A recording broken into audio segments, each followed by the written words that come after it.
And of course, let me say a special hello to all the WZYE 95.9 FM listeners and those locked on YouTube and WZYE TV. Let me say a special welcome to all of you. Of course, it's In the Village with the Dark Triplets on WZYE 95.9 FM. And we come to you every Tuesday, Thursday, and Saturday from 7 to 9 p.m. That's Tuesday, Thursday, and Saturday from 7 to 9 p.m. And let me bring in our favorite poet, motivational speaker, no other than Wave Diana Benskin McDonald, boy. No, give me phone. I in trouble. Hey, what is that one? I get enough feedback. You get enough feedback? Yeah. Only if it's my microphone. Yeah. Something. Let me change headset and see. All right, no problem. Raj V, inside early o'clock, boy. Raj V, well, thanks for subscribing, man. I just see you subscribe. You're inside early. Cheese sticks early o'clock, boy. Cheese sticks. Where Run DMC gone? And what is the other one name, boy? Run DMC. What? Marbella nuts? Is that what it is? I can't remember. Cheese stick. Cheese stick, go with your partner them. Hey, well, wait now. Is that Zerisha? Zerisha, that is you? Say, we want to make sure that it's the same Zerisha. Zerisha Mohammed, is that you? Zerisha, or is that a different Zerisha? Tommy, welcome.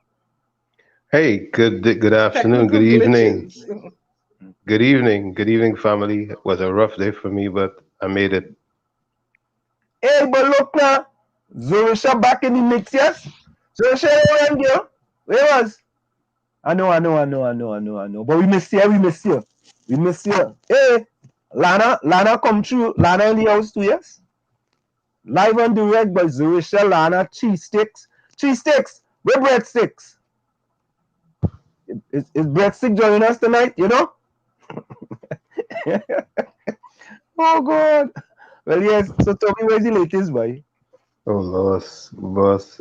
Today was a kind of sad day because we put on a good soul there, a real good soul there. Oh, okay. All right. I'm gonna bring Dana Benskin back up here. I think this Dana, is you there? Anselm. Yeah. You take me out the show. I'm trying to Judge Volney. I mean not Judge Volney, MP Toney. And you keep coming. Take me out. All right, let me both of them. Remove both of them. All right, okay, I'll remove you. Yeah. Hold on, let me remove her for the stream here. Hold on. Kick from studio. Dana. All right, let me just kick the guest. All right, let me bring in Hey, the Phantom boy, where's the story? The Phantom inside. Hey, breadstick. I mean breadstick. Cheese stick say breadstick coming Monday. Oh God. Subway closed? No, boy, what's wrong with you? Subway open, boy. I used to go by Subway and get my veggie sandwich all the time. What is that one? Yeah? Yeah, all a good afternoon. Yeah. Gary, you hearing us? Gary, you hearing us? Tommy, you there? Yeah, Gary said, yeah. He was faint in the background, though. Yeah, but we ain't hearing him we ain't hearing him at all. I ain't Chime in, Phantom. Chime in, Phantom. I ain't hearing him at all. Yeah. I ain't hearing him.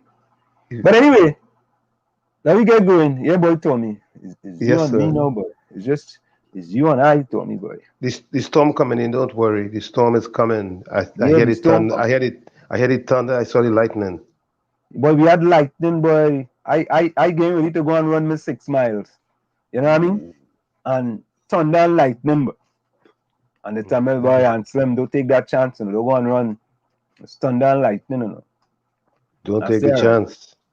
You know, Diana is a serious storm, so don't take the chance. Yeah. Tommy, Lana say good night, Mr. Love Child. A pleasant good night to you, Lana. Thank you for recognizing me. Yeah.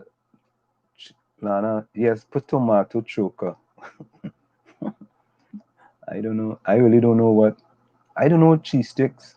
6 miles. Yeah, Rajvi, boy. 6 miles, boy. I vexed too bad, boy. Already I don't my outfit to go out and run me 6 miles. And I gone out in the backyard and tell me, boy, thunder and lightning.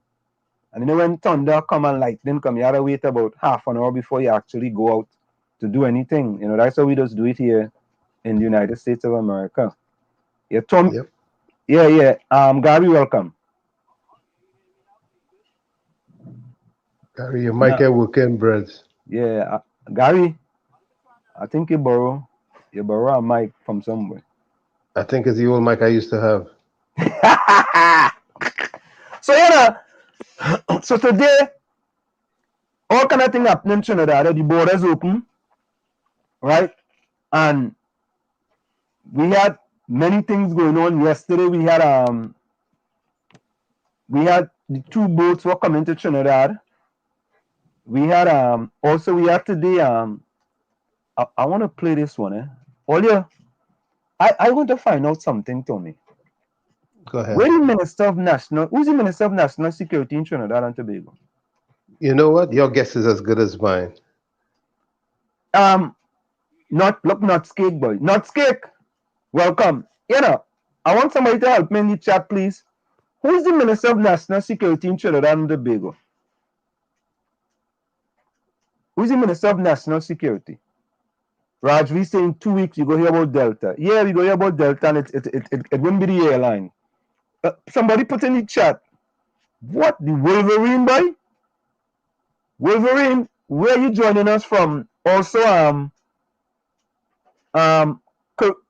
Carice, where are you joining us from? Good night to you. Where are you joining us from, Carice?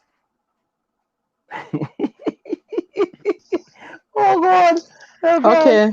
I was given the Honorable Mr. Toney instructions on how to get in. He's Okay, not no too problem. technologically savvy. Yeah. Yeah. Gary! She sticks say, yeah, we're but Trinidad, what part of Trinidad? We like to know where they're from, man. Where they're joining us from.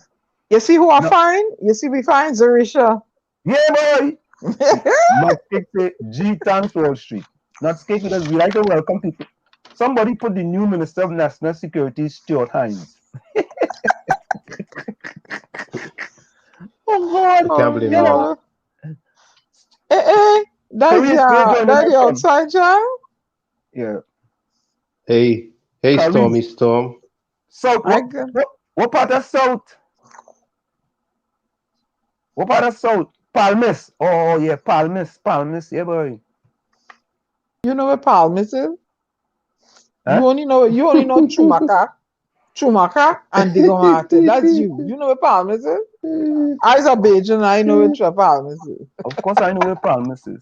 Wolverine say the north, you know, people just give it north of Trinidad. We're north of Sawa. There we go, Sawa. I like that. You from Sawa. You talk about north of Trinidad. Where north of Trinidad is? Anybody North of will know Trinidad. North Trinidad is like Tobago. Toco and Blanchishes and them environs. But you say north of Trinidad and you say Sawa. And that's like Northeast. technically northeast. Northeast? Or not east-west corridor, I would tend to think, but it's north. Yeah, Lana. Page representing my birthplace. Page in the house. Yeah. That's San Fernando area. Page is San Fernando. Palmis is right outside of San Fernando, near La Romaine. Not Palmis, Caris. No, right. Palmis. Is the game. And Palmis, where's she from? I thought Palmis sound like it's way down in south somewhere. Boy. No, right outside of Sando, right near to La Romaine. Huh? Okay. Yep. I tell you only know 𝗪𝗪𝗃𝗃 and 𝗵𝗂𝗪𝗃. No, I know more than 𝗪𝗪𝗃𝗃. What's wrong with you? I know Sawa, I know Barasaria. I know Hello, Caris from Trinidad. Not cake say Page in Barbados. Hey, watch yourself, boy. Leave Barbados out of this. And my name ain't Diana. Get it right. And Diana, I'm Cheese Six. Say good afternoon. Hi, Cheese Sticks. I don't know all them fellas as communist program to give you all kind of nice thing, you know. I mean lucky with that, you know. Gary, what's going on? I'm very busy. All right. Hey, look. Volney Robert just joined us. Hey, you know, I was on our next program today in Trinidad, eh? Yeah, I was on a program with TC and Heavy. Oh God, boy! Ooh, Yeah. If you see them, some of them from the Golem got along gang, boy. They come out, boy, in their glory, you know, in their glory, boy. But the facts that I put on the table, the two hosts and I think Heavy's a supporter of the UNC, yeah? And TC, I don't know who TC does support, but I want to thank them fellas very kindly, man. I want to thank them guys and them very kindly for, you know, we had a good discussion, and all I'm really trying to do is for the PNM people to understand is that, and listen, although I don't come here and talk about the UNC people, I cannot speak for the UNC because I don't know what is going on in the UNC. I really don't. Right? Or not Skake say TC non-aligned. Right? So I really don't know about the UNC. I really can't speak about the UNC. So I don't try to get into the lane where I might get disqualified. You know, like when we had the mayor. Yeah. Oh, we had to talk something about the mayor 2 years, boy. Oh yes. The mayor did something fantabulous, boy. Yeah, well good. TC non-aligned. I know we just go all over the place here. So I talked to them fellas and them, and you know, I put so much facts on the table, and you know who called in, boy? Right, Harvey Boris, who we had here calling right after me. Oh. Right, and talk some truth to power on the program. And all I'm trying to tell the people from the PNM, I cannot speak on the UNC. And I gave them the same challenge that I've been giving them. Gary, welcome. Carice said, this is what others... Carice, we different here, you know. We really different in the village here, you know. Yes. We different. Not cake say curry chicken sounding good. Oh, God. Not cake, you know, not cake. I think sometimes you have to drop the cake, you know. We're going to laugh now. Drop the cake. Just nuts.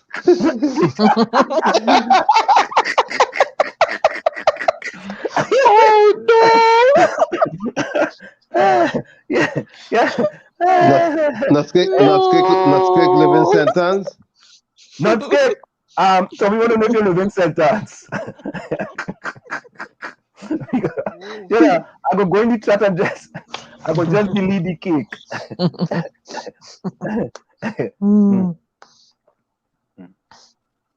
No, Gary, we not hearing you. We ain't hearing you. We ain't hearing you, Gary. Yeah, I know he's trying to chime in. Yeah. Oh, wait now. Look, you know, hear this one. Miami Jesus, boy. Miami Jesus. We also have Tommy and Gary.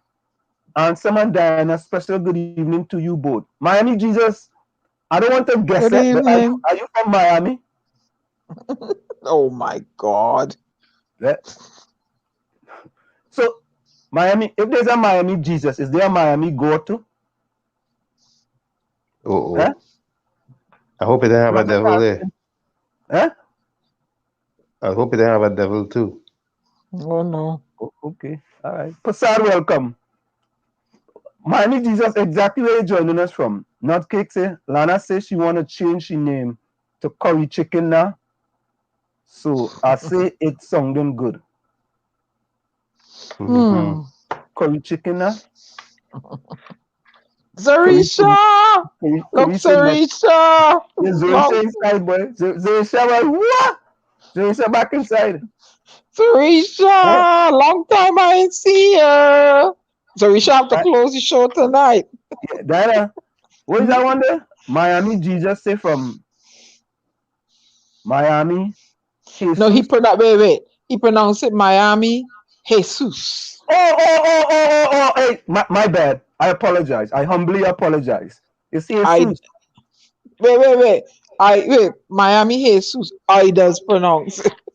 Oh, God.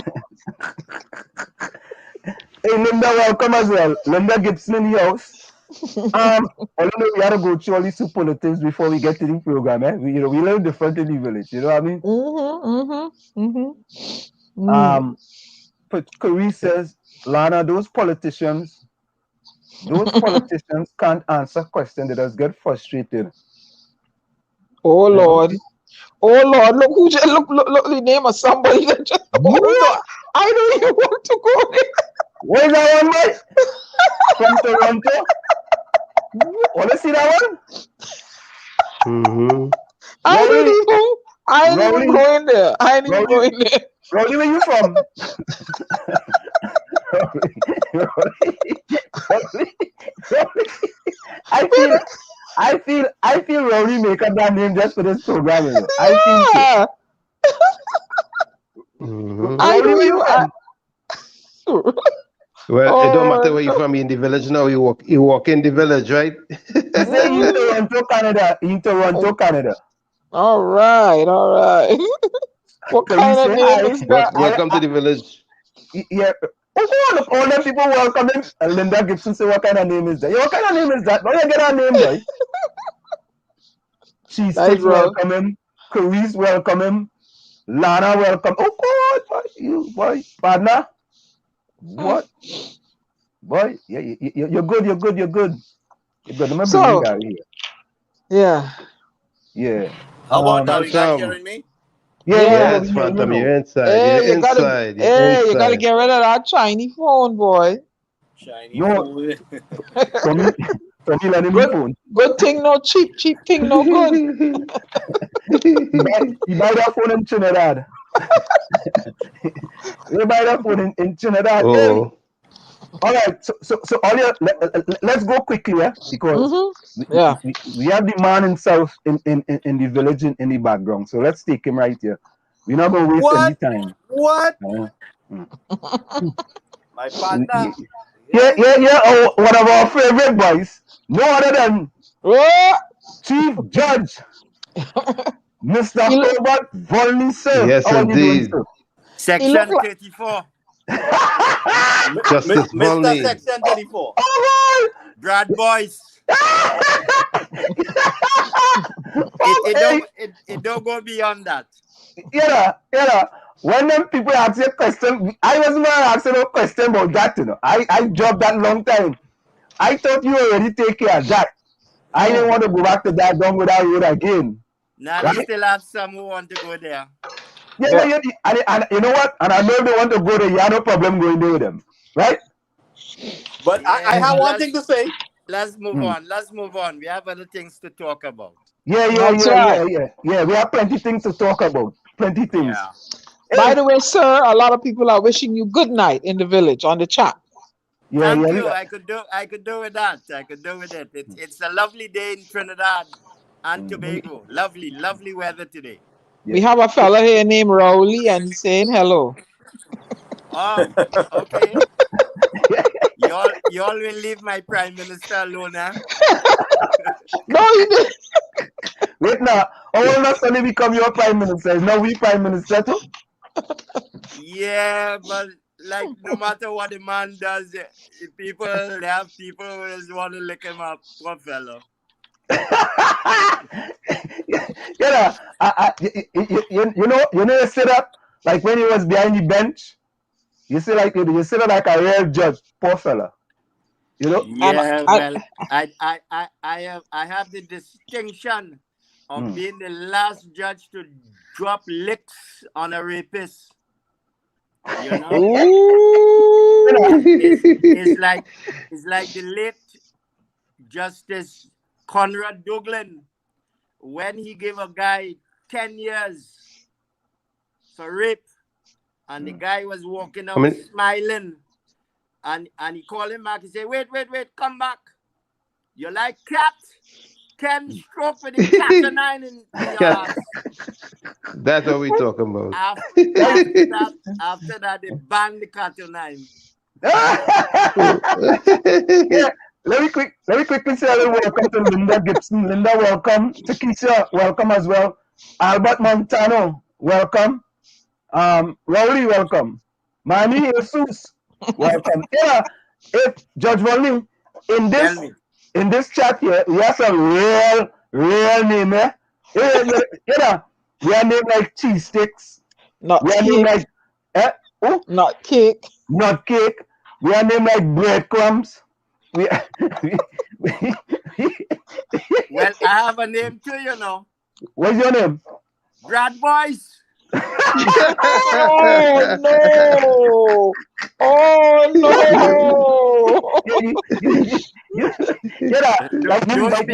Those people who don't like me just call me Brad Boys. Oh, that's what I was calling you? Yeah, Brad Boys. One side calling me Brad Boys, the other side calling me Section 34. I can't run. Which one you like better? I'll take my licks for Section 34. But you see, Brad Boys, I did my best there. I did my best, but it wasn't good enough. You know, I thought that what I did was the right thing. It wasn't a murder case, not that it mattered. It was a case of manslaughter. And the problem in that case is that they had two pathologists contradicting each other. And I asked the state council to give me more evidence. She didn't. And she didn't prove that her forensic pathologist was a forensic pathologist. I made a mistake according to the Privy Council. But, you know, sometimes they say it's better that 9 out of the 10 get away than you convict an innocent man. Okay. And as a judge, I always remember being told that And I did my best, but unfortunately, the accused was a white boy. And, you know, you seem the color of my skin. They figured that I hatched up the thing, you know. Oh, okay. I'll take the name Brad Boyce, man. yeah, Nixon matters, man. But okay. No, I could handle my stories, you know. That's what I like about you, you know. Let me welcome Rain. Rain, is that REIGN? Rain, where are you joining us from, Rain? We have with us tonight no other than Chief Judge Herbert Volney joining us, and we actually welcome to have him. But Judge Volney, let me talk about what's going on in Trinidad, eh? What's that? Let me talk about what's going on in Trinidad today as we speak, right? Yeah. By the way, let me ask you a question, eh? Because I'm sure. Who's the Minister of National Security? The Minister of National Security in Trinidad? It's supposed to be 𝗧𝘂𝗃𝗃𝗃𝗃. Wait. It's supposed to be. What do you mean by that? It's supposed to be, but the Chinese man still in charge of everything. 𝗧𝘂𝗃𝗃𝗃𝗃. Who's that? You sure that's 𝗧𝘂𝗃𝗃𝗃𝗃? We could call him 𝗧𝘂𝗃𝗃𝗃𝗃, yeah. He's still running the show. But wait now. So what? 𝗧𝘂𝗃𝗃𝗃𝗃 is the Assistant Minister of National Security? Who is that? 𝗧𝘂𝗃𝗃𝗃𝗃 is the Assistant Minister of National Security? Well, in title he's the minister, but we don't hear him. We just hear 𝗧𝘂𝗃𝗃𝗃𝗃. But let me ask you a question though, from your expertise and knowledge. Why is it that a man? Let me go back. When God rest his soul, Mr. Franklin Khan was Minister of Energy, did he go and deal with Ministry of National Security issues? No, he dealt with energy issues. Ooh. Why you believe that Stuart Young, the former Minister of National Insecurity, now the new Minister of National Security, is dealing with Ministry of National Security issues? Why I feel 𝗧𝘂𝗃𝗃𝗃 is dealing with it? Yeah. Because he's the powerhouse in the PNM now. After the Prime Minister is 𝗧𝘂𝗃𝗃𝗃. So you feel the Prime Minister is putting him in position to be the next leader of the PNM? I really don't think so. But the Prime Minister going to avoid any kind of controversy when he retires, and he gonna let the short man, Minister of Finance, take over. That way, there are no controversy, and he going out without controversy. And there's no more experienced man. I mean, he mightn't be a people man, but nobody in the PNM that have his status and his standing in the party than like 𝗵𝗵𝘁𝗀𝗵𝗵𝘁. Well, all those who feel ambitious, they ain't going nowhere. I mean, they have darlings, darlings of the public. I call them darlings, like 𝗵𝗵𝘁𝗶𝘵, nice guy, but he don't have the cutthroat like 𝗵𝗵𝘁𝗃𝗃𝗃𝗃. Okay. You can't be soft in politics, you know. Testicular fortitude. I was soft with Kamala and she bust my throat. If I was bad, I would do like someone else in Kamala cabinet, and who had secret for her. She made him a Minister of National Security because he had secret, you know. But the succession in the PNM is to me quite clear. That 𝗵𝗵𝘁𝗃𝗃𝗃𝗃 is going to be the interim leader of the party. Let me say this to you, Mr. Volney, Judge Volney. I disagree with you totally. Yeah? That's all right. Yeah, that's all right. I don't believe. Where are you right now? I'm in. I'm in New Jersey. Yeah, I'm in New Jersey. Yeah. All right, I understand. Okay.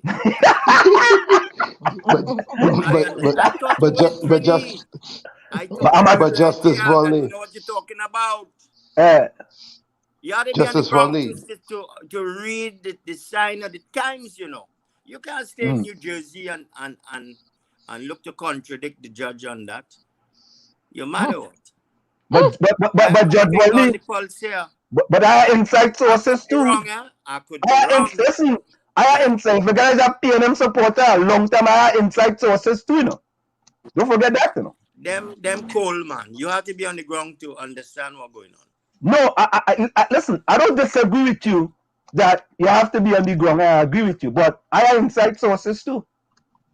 Okay, I have no inside sources. Like let me tell you this. Yeah. Colin Butler have 2 chances of becoming the leader in the next PNM, Slim and none.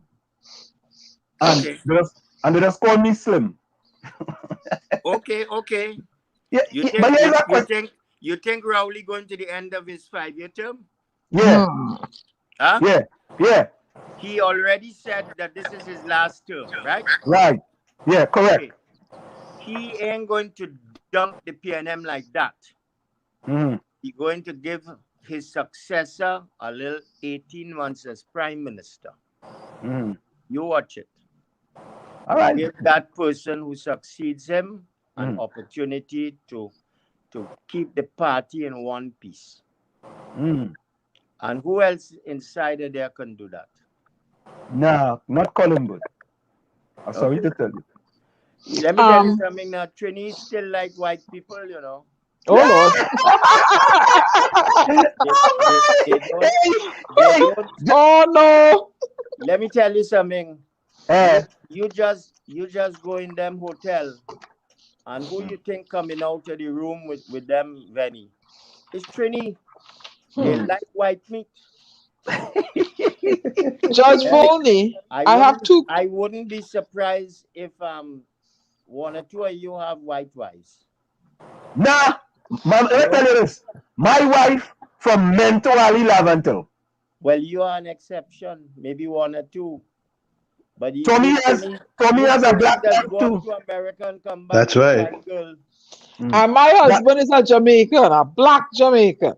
Yeah, anyway, Rastafari. Talking about man. My husband is a black man. My grandmother was a white woman. Women like them. Gary. Yeah. Judge Volney, I have 2 questions from the chat for you. Dana, wait a minute. Dana, hold 1 minute. Gary, all of you tell who husband and thing is. You want to tell who your wife is, or you don't want to get involved in that? Well, listen, remember the Phantom cannot disclose these things, okay? All right, no problem. Go ahead, Diana. Diana, go ahead. I'm trying to capture the questions from our viewers on YouTube. I have 1 question, Judge Volney, from Lana. She says, good evening to you, sir. Mr. Volney, what do you think about having vaccinated and non-vaccinated on the same flight and not testing vaccinated people when they arrive in Trinidad and Tobago? And the next question is from Raj. No, one at a time. One at a time. Then get that one. Good. No, I'm giving you my view, Franco, man. Nobody is supposed to enter a CAL aircraft if they're not vaccinated. That is my position. I'm sorry, because you are likely to be a threat to the health of this nation. We fight hard enough to try and reach where we are now that we could allow flights to come in. And if you are in the USA and you ain't get vaccinated, stay right there. But the issue is not supposed to arise at all. From the time you reach a counter, you're supposed to show CAL that you are vaccinated. That's my view. I might be the only one to think that way.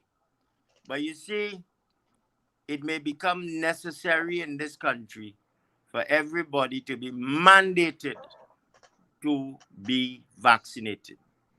In 1973, the same PNM with Dr. Eric Williams passed the law that said if you want to be in our schools, the children must be vaccinated. And that is why we grew up, all of us have vaccination card somewhere at home. We may not use it in the last 2 years, But all of us have been vaccinated and have been for the better for it, right? And in those days, parents did not object to their children being vaccinated because they know that it was for the better of the child. Today, with all the kind of crap going on in the USA with Donald Trump and those people, the conspiracy theorists and thing, and half the population and 99% of them who dying are unvaccinated people. All that is causing people in Trinidad and Tobago to say, I ain't getting vaccinated. And you see that has to be broken and broken early. Well, that's my view. And that's my view. I respect the lady's view. That's my view. Go ahead, Diana. A second question from Raj V. He says, is there any way to make the cases process quicker so people can get justice quicker? He feel it would deter a lot of crime. Yes, definitely. As an introduction to that, a lady contacted me today on my Facebook page, and she said that she's feeling so sorry for a young man who was charged with the murder of an old man on a wheelchair last few days. And I told her the sad thing about it is that person is not going to see a jury for 20 years in this country. And I have been writing about it for years, that we cannot come up to date with the speed unless we adopt plea bargaining big time in this country. Not only plea bargaining, but there has to be the state intervention to pay some kind of compensation. There is a criminal injuries fund and criminal injuries fund for the victims of crime. And they have to find a way to get people to plead guilty. I volunteered, to go up to the prison. I still have my robes. I ain't trying nobody, but they know Volney and they know that I am a balanced judge. Because don't tell me you in prison for 15 years and don't see a trial in the next 15 years, next 10, 15 years, that you wouldn't consider even compromising yourself on a murder charge and taking a manslaughter for the judge to consider that you're 15 years waiting for the trial, right? And you accept guilt that you took the life and let the judge do justice to you. That is the only way they will get over the over 300 murder cases, just sitting down there with people's lives wasting. But this government, like the last one that I was in, nobody understands the pain, not just of the prisoner who's sitting down waiting his whole life for justice, not necessarily for justice, his day in court. And that was what Section 34 was about. Nobody understood it. And trust me, if I go up there, I will clean up that list quickly. Because if a man has already spent 10, 12 years awaiting trial, that is in fact more than 12, 15 years of actual jail time. He has done his time in jail, and the whole system has to allow to give him a chance to recognize his guilt by pleading guilty, and for the court to be merciful to both the victim by compensating them, as you can't compensate for your dead ones, but you will get the comfort of a little soft landing with a little cash in the bank, in these hard times, and let whoever it is know they're coming out in 3 years or whatever it is, But right now they have bodies, I call them bodies, human bodies, alive in the prison with no hope of seeing the courthouse for the next 10 to 20 years. And you see that's why I came out of the judiciary, to make a difference. And Section 34 was all about that. But Judge Volney, also, isn't there a main part of it in that if that happens, some companies will start losing funds in the system? They have so many people inside of the prison that there's enough for them not to lose any funds. You feel so? Yeah, I'm telling you that. I'm telling you that. But if so let's say you go in there and you clean up 200 of them, that's 200 less people to transport, you know. Yeah, but I don't look at it that way. I look at no, it. But I'm asking it because I think that's part of it too. Yeah, could be. It could well be. But the point I'm making is they have men who have never seen their children. They have children who have never known their father. And you know, you have to give people hope. They did their wrong. People make mistakes in life, you know. You do crap one day and you find your whole life is messed up. Not just your life. You know, when you're coming out, your wife done gone off and make children with an ex-man who is controlling her. Your family mash up. There are consequences, you know. And sadly, everybody deserves some kind of second chance, you know. That's the way that I see it. I was there, I was a judge. You know how many people I sentenced to hang? Over 50 people. How much of them actually get hung? I didn't even have to read the paper again. I had it stuck in my head. How much of them actually got hung? Only one, Joey Ramaya. That's it? Yeah, because they don't hang people in Trinidad. Let me tell you something now. I used to deal with a commissioner of prisons. I don't know what they call his official name is, but Orange County in Florida. Yeah. And you know what he told me? He said people will die to be hanged. They will die to be hanged because remaining in prison is worse than death. Give me liberty or give me death. I have another question for you, Judge Volney, from Lana. She says, Mr. Volney, what do you think about the judgment given to a school to pay a child $20,000 for a finger he lost at the school? You think that's a fair amount? A finger? Well, to be honest with you, there is, as in the law, there are guidelines that judges have to follow, you know. And in compensation for personal injuries, the loss of a finger is likely at that level. You know, it's better you lose a finger because you have 9 others than you lose your penis, you know, or something like that. You only have one.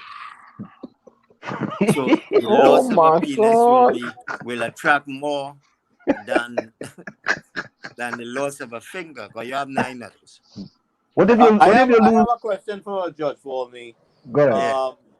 In being that I was dealing with the stranded citizen issues for the last year and an X amount of months, how it is that none of the judges in the country took a stand for the people that was rendered stateless by the government and caused to suffer in foreign countries, go homeless. We had to rescue a few of them. I mean, there were so many things that was costly to them that they were traumatized by the situation. I mean, they came out here for a couple of weeks vacation, didn't have too much money on them, and found themselves in a very bad situation. And I mean, we couldn't get one judge in the country to really recognize what was taking place. They all was drunken party juice. Listen, let me tell you, this government has bought out the judiciary. You hear what I'm telling you? Judge, you sure you want to say that, not alleged? You don't want to say allegedly? No. I mean, he ain't afraid to say nothing. I was a judge, you know. There are different ways to hang a cat, you know. Listen, I was once a judge. Right. And for years, judges were fighting for their emolument to be raised for housing from $10,000 or $12,000 to $25,000 a month emolument. Kamla and them refused. This present government gave it to the judges, right? And ever since that time, there's only one judge inside of there. Well, two. One is Justice 𝗂𝗲𝗀𝘆, who gives judgment against the government. And the other one is Justice Frank C. Prasad. I had a feeling I'll you would have show said you that. about them too. Yeah. Okay? Now, when it comes to people cases, human rights cases, big cases that involve things like locking people out of the country, Frank C. Prasad never gets them cases. 𝗂𝗲𝗀𝘆 never gets them cases. But the people who get them cases are people who give the judgment for the government on Friday, and you hear on the weekend they promote it to the Court of Appeal. You understand me? That is what has been happening in Trinidad and Tobago. And only those who don't want to be informed will not see. And I know how the system works, you know. They talk about a kind of a rostering whereby it's fair. A judge has to wait for his turn when the case comes around to fall on his desk. You know, that is how it's supposed to work. But it don't work that way. They hold the case and they don't register it until the time for the judge before whom they want it to go. His turn arises, and then the system drops it on his desk. So that is an assurance that the PNM government have this thing locked up between Archie, who is a known PNMite, appointed by the PNM, Chief Justice 𝗂𝗲𝗀𝗀𝗀𝗃. He's the one who caused me to leave the job 8 years before my time. Caused Stanley John to leave before his time. Caused Carmona to leave before his time. Called Mayweek's president to leave before her time. So many judges, Henderson, all of them, those who went to the Caribbean Court of Justice on promotion, all of them left. You know why? Because they cannot tolerate the stench of interference, political interference in the independence of our judiciary. Could we get them to write on behalf of that to the Privy Council or something like that on what's taking place in the country? That they give a statement and request some assistance with what's taking place in the country in reference to that? The Privy Council wouldn't entertain them kind of argument.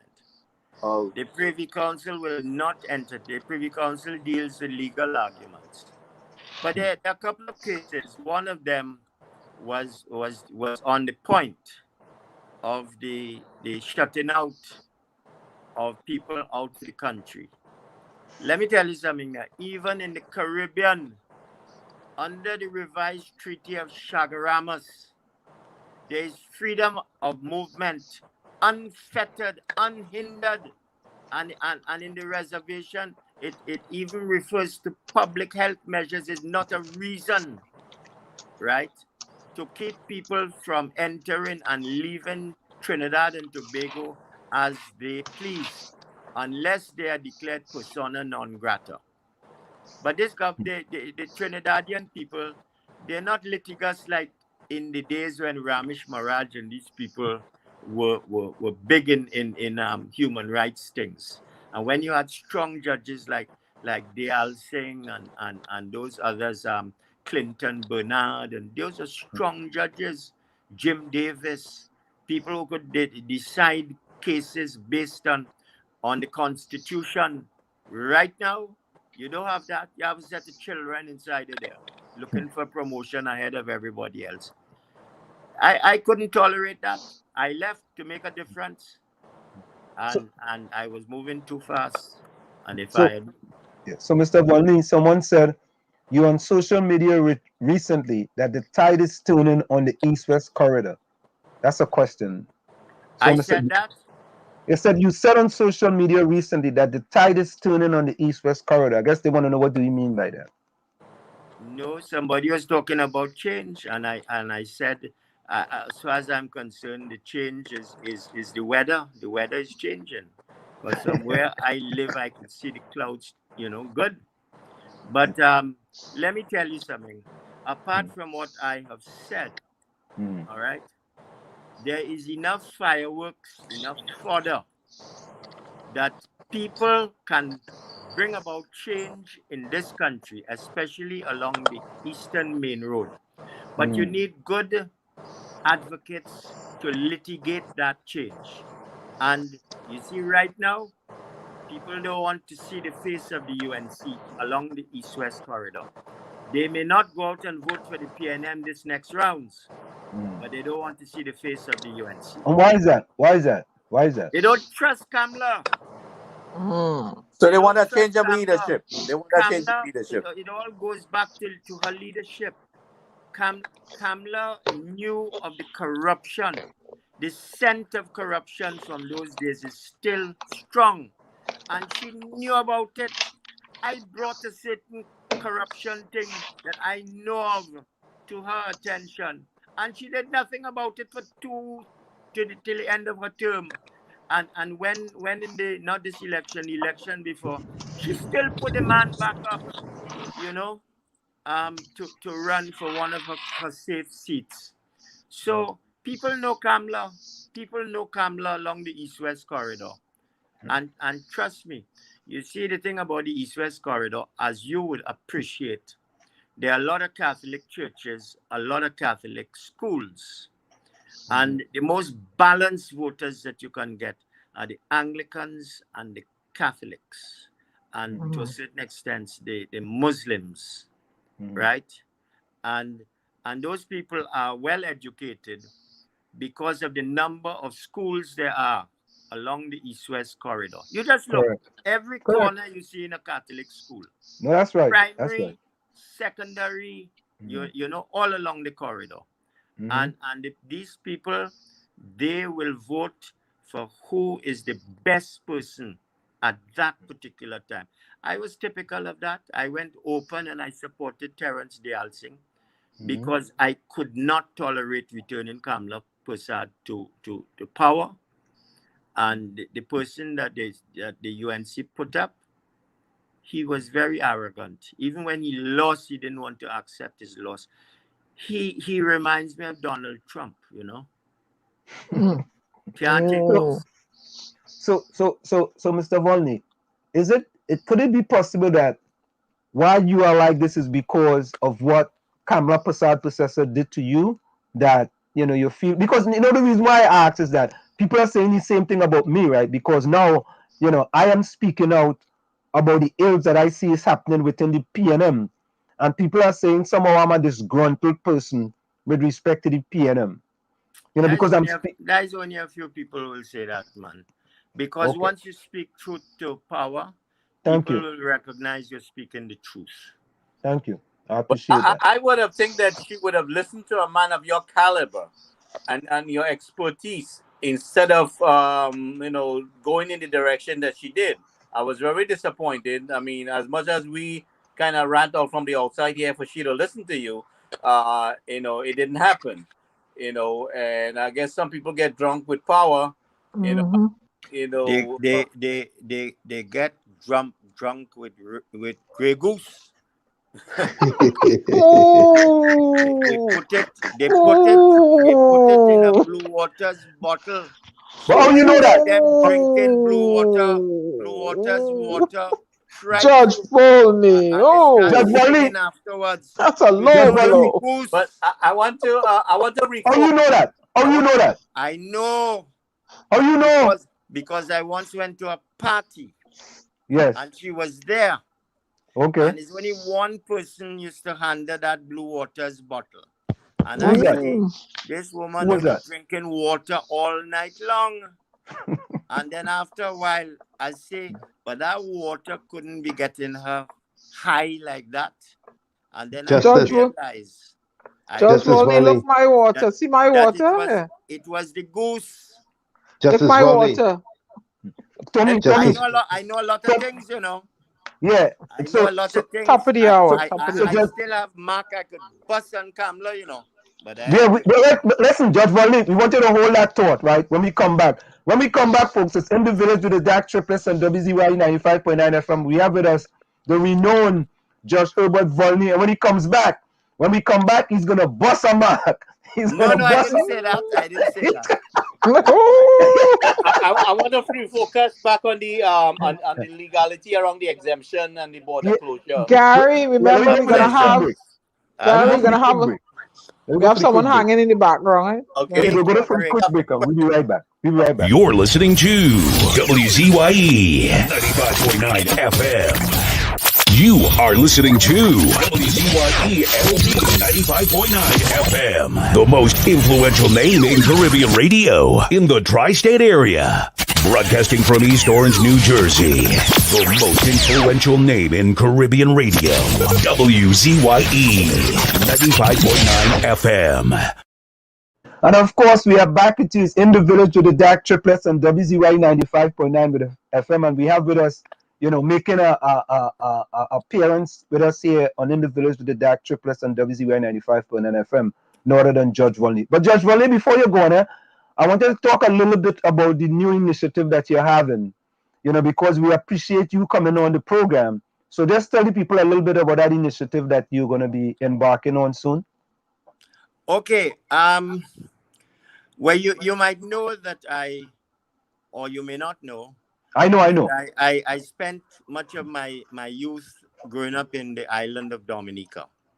Mm-hmm. Today, Caribbean Airlines opened a new destination with direct flights from Trinidad to Dominica. And I am very concerned about this talk of laying off workers, because too many workers have been laid off in this country, starting from Caroni, going through Petrotrin.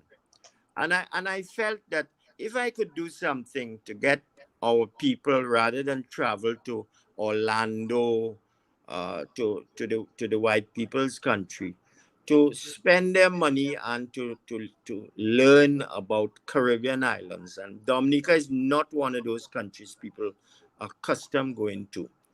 So with this new thing, I started an initiative of a company, a promotion company called Fun Venture Holidays.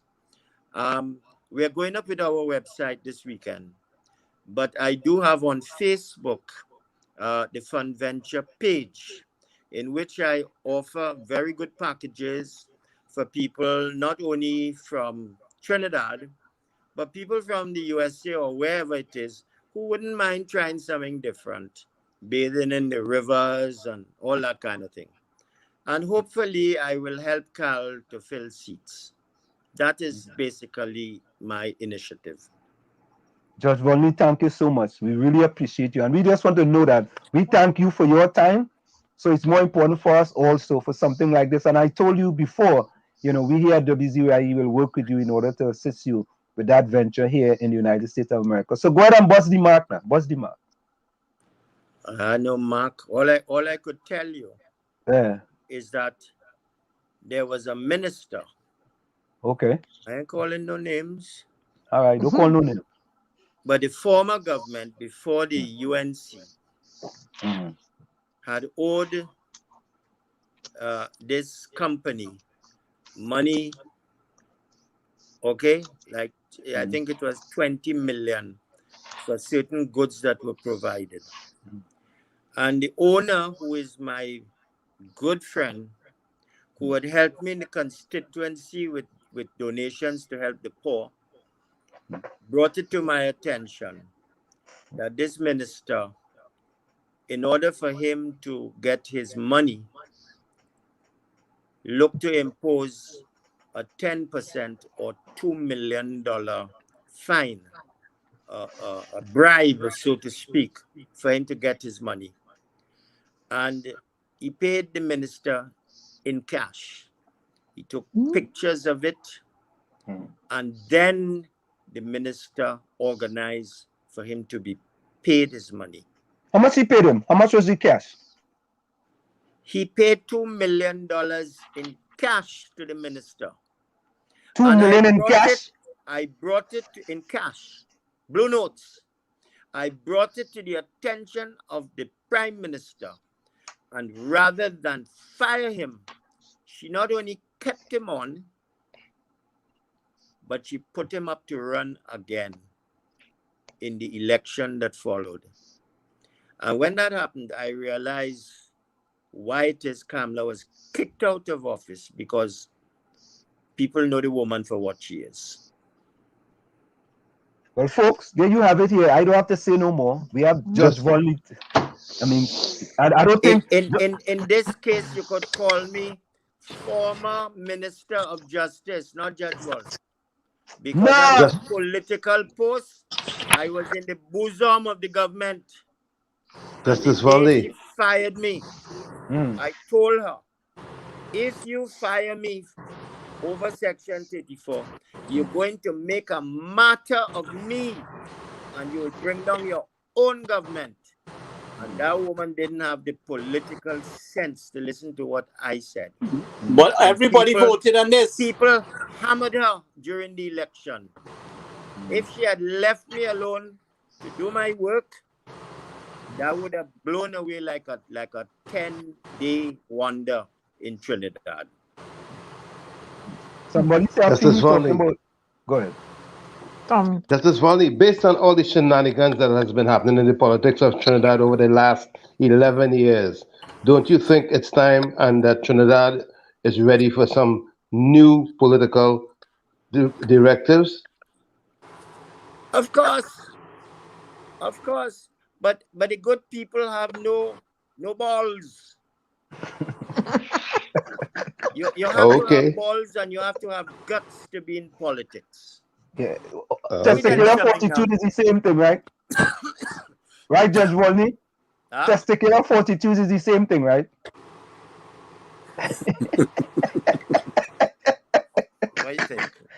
Somebody said in the chat, I wonder if the fella named JW from the JW. That's what I say. You will leave my black man friend alone. There we go. Okay? You will leave him alone. There you go. When he used to be in his office at 3 o'clock in the morning, when he was the minister and the MP, there used to have lines stretching around the corner with people looking for help. And he used to help those poor people. And they turn on him. Correct. So that is one of the reasons why they lost power. Let me tell you something now. I know how to win in politics, you know. I have never lost an election, from president of the secondary schools debating society to head boy of my school, president of the Guild of Undergraduates at 𝗪𝗲𝗆. This election here that I won in St. Joseph, I know how to win elections. And trust me, I could come back in St. Joseph if I wanted and win again. I could take out 𝗪𝗶𝘀𝗁 easy, easy. You see what has been happening with the COVID and poor people suffering? And some people getting help and some not getting help? Correct. There's enough fodder for the cannon to take out this government. But they don't have many people like me. There are very few people like me. And people like 𝗪𝗲𝘀𝗁, they don't have the depth and the wisdom to recognize the value of those of us out there who she preferred to keep out in the cold so she could feed her own people, who will genuflect and kiss her ass, you know, and keep her in office where she is there. But she could be a big shark in a small pond. According to Pastor Pandey. Is the guy backstage yet, answer? No, you know, yeah, backstage. so Judge, I would like to I'm gonna message you on Facebook or answer unless Ansem have the number. I want to continue some discussion on the legality surrounding what Xiao did to our people out here in the country. You know, from surrounding them to be stateless, ignoring their calls and their emails through for an exemption to return to the country. This is something that cannot be swept under the carpet. And I would like to have your legal expertise on moving forward with dealing with him on this. I have always advised, I have written about it, okay, that these exemptions are illegal, both in constitutional as well as in administrative law. Yeah. Okay. There are certain rights people have, freedom of movement. Why you feel they declared a state of emergency? Because the case is at the Privy Council now, and then they must have gotten advice that they should have declared a state of emergency ever since, because the Constitution provides for measures to be taken to deal with an epidemic, a pandemic, but they didn't do that. But you don't abandon your people in an emergency situation. You make arrangement to rescue them. You don't dump them and abandon them. Because look, Venezuela send repatriation boat and plane for their people. I want to continue this discussion with you on a one-on-one. So, you know, that we could flush some things out and get some expert advice on how to proceed with this, because I do intend to do everything I possible, seeing the level of damages that was done to my people and not letting it go easy. You should have done it before. There's a concept in law called laches. Laches is when you sit on your rights for too long and the cause becomes academic. It's too late now. You lost your opportunity, man. You lost your opportunity.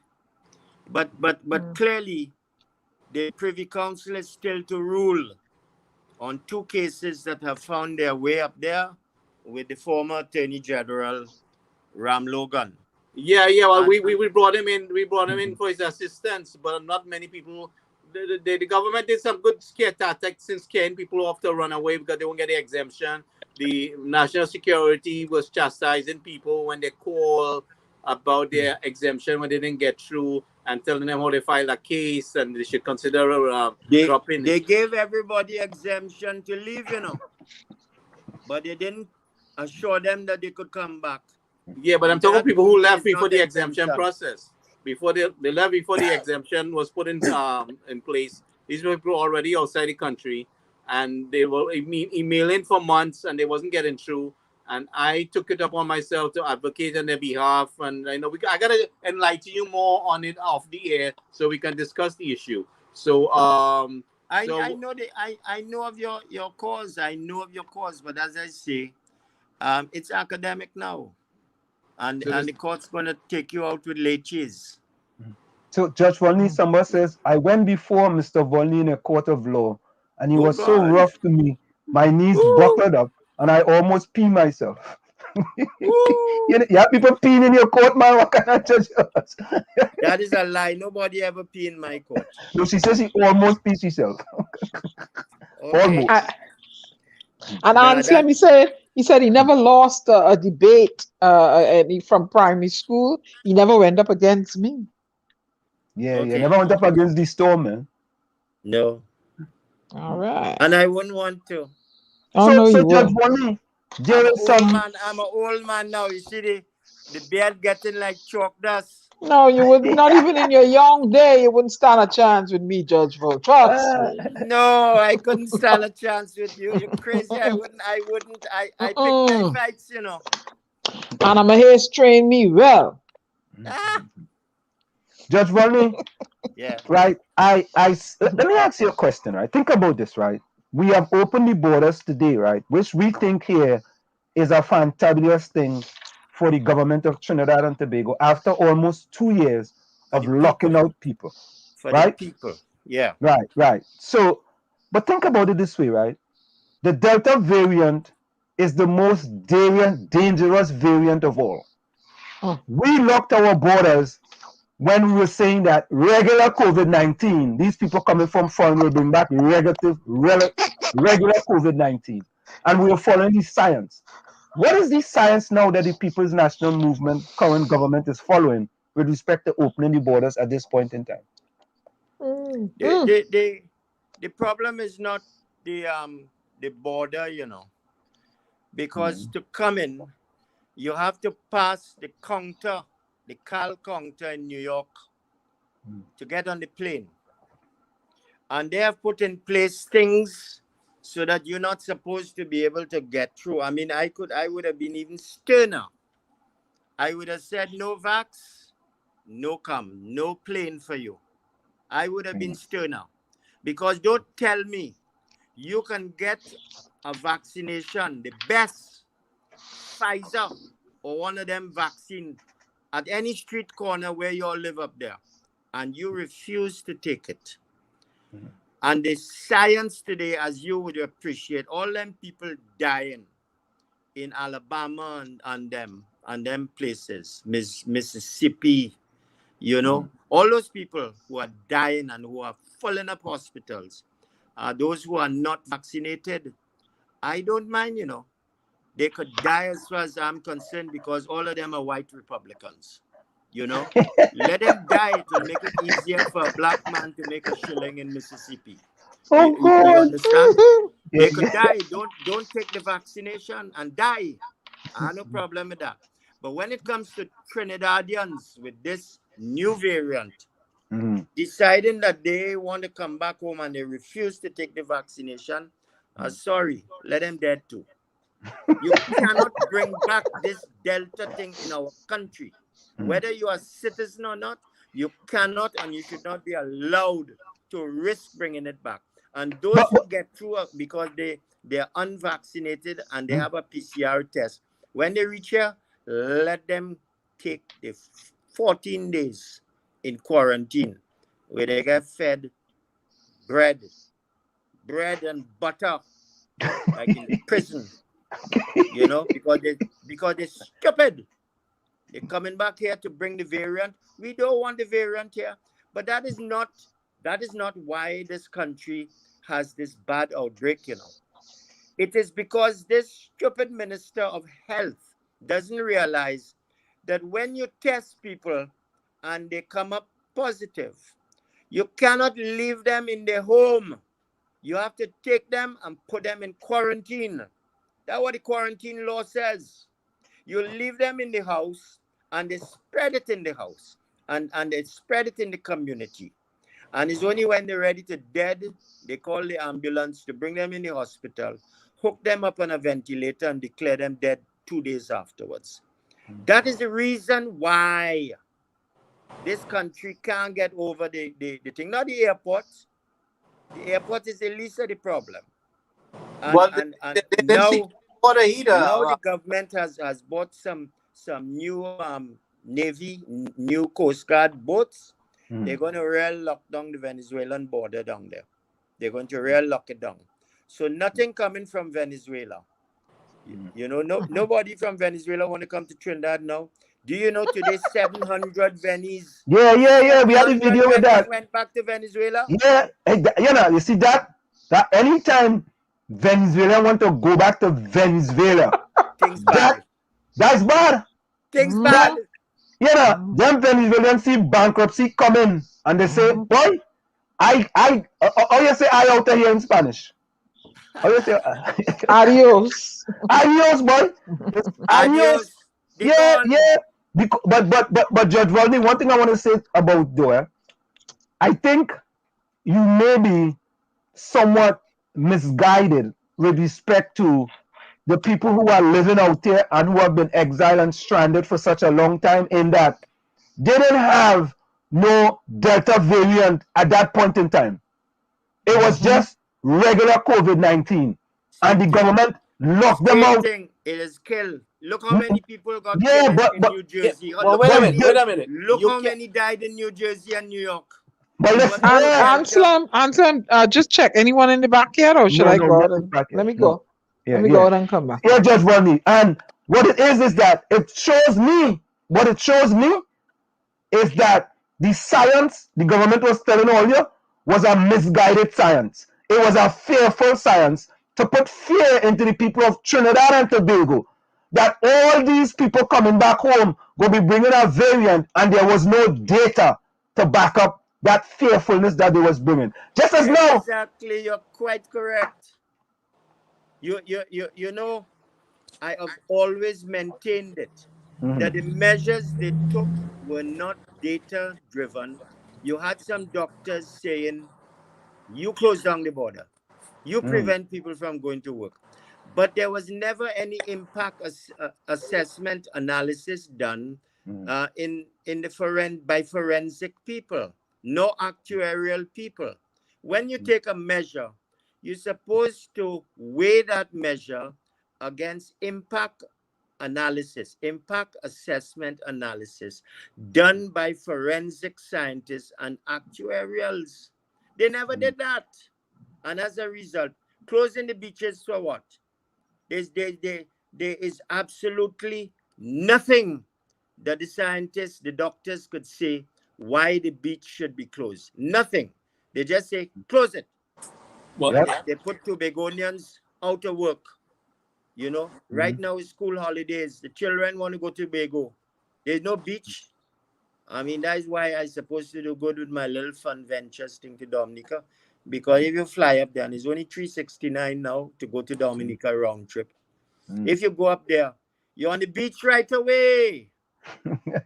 You're on the beach right away. What you can't get here, you can get up the islands. But Judge Volney, what I'm saying to you, right? When I have no objection to the close of the border, but what I'm saying to you is we should have put sufficient quarantine facilities, accommodation to address the issue. We just lock people out. We set up a system. We wasn't responding to those emails. Right, we had hundreds of people not getting a response from national security, but they finally started getting an automated generated email. Right? Why didn't they sue? Why didn't they take one action on behalf of 100 people? Some people tried. The national security threatened them. They were chastising people when they file a case against the government because they wasn't getting any answers. They were chastising them on that application they filed in the court, was not even able to come home. And then they went up on the media and say, if you cry out, anybody who cry out and complain in social media, don't feel that's going to help you. So did their silence help them? No, it didn't. You have to have the conviction, the courage of your conviction to do what is necessary. And if everybody had filed in hundreds, they would have had to do something about it because it would have shut down the court system. But everybody sheepishly kept their tail between their legs and did nothing about it over the time. Some people got involved and they run and they say because them is a PNM supporter and they were shaking in the and what came of it? They did nothing came out of it. Yeah. And my brother only now wants to file an action when it is too late. Nothing came out of it. Could you imagine if all them millions of Jews had turned on the Nazis and had rushed them and taken their guns and shot them? At least they would have died with dignity. Instead, they lined up to go into the gas chamber at Auschwitz. Instead of fighting the Germans, they didn't do it. But that's why same thing with Trinidadians overseas. I have little empathy for them because they could have gotten someone to file the action on their behalf in Trinidad. I did all that for them. I did all that for them. Judge, just so you know, they actually had a young lady who was stranded in British Virgin Islands, and she was the first one to file a case in Trinidad and Tobago, in the courts in Trinidad and Tobago. But I think I understand what you are saying. If more people had get together and file a case with 100 and something people, that's correct. That's what is going to make the government embarrassed. But they did not do it. Yeah. But But I think I have little empathy for those who. No, you have to have some empathy for them, man, because the country locked them out of their own country. Well, there was a lot of scare tactics by the government. The government, if everybody had done it, the government would have realized that these people were serious. But if you don't do anything, the government but Judge Volney was a joker. Yeah, but also a lot of these people were people didn't have the economic means to get an attorney to file a case in Trinidad and Tobago. They didn't that I got to take that under consideration too. And Ram Logan would have done it for free. He did. He did come on board for free. He did one for free. All those people in the Alicia guest house thing, you think they had money to pay Anna and Ram Logan? He did it for free. Because he's a human rights lawyer fighting to Anand did come on board and right. Anand came on board. Anand came on board and he fought. That's what I'm saying. Anand fought that case. He's still fighting. He's at the Privy Council now. He's still fighting. Yeah, he is. And Slim, did anybody back? Not yet. Yeah. Hey, so Judge, Judge, here's this question. What do you think about Mr. Welch arrest? David Welch arrest. What did you think about that?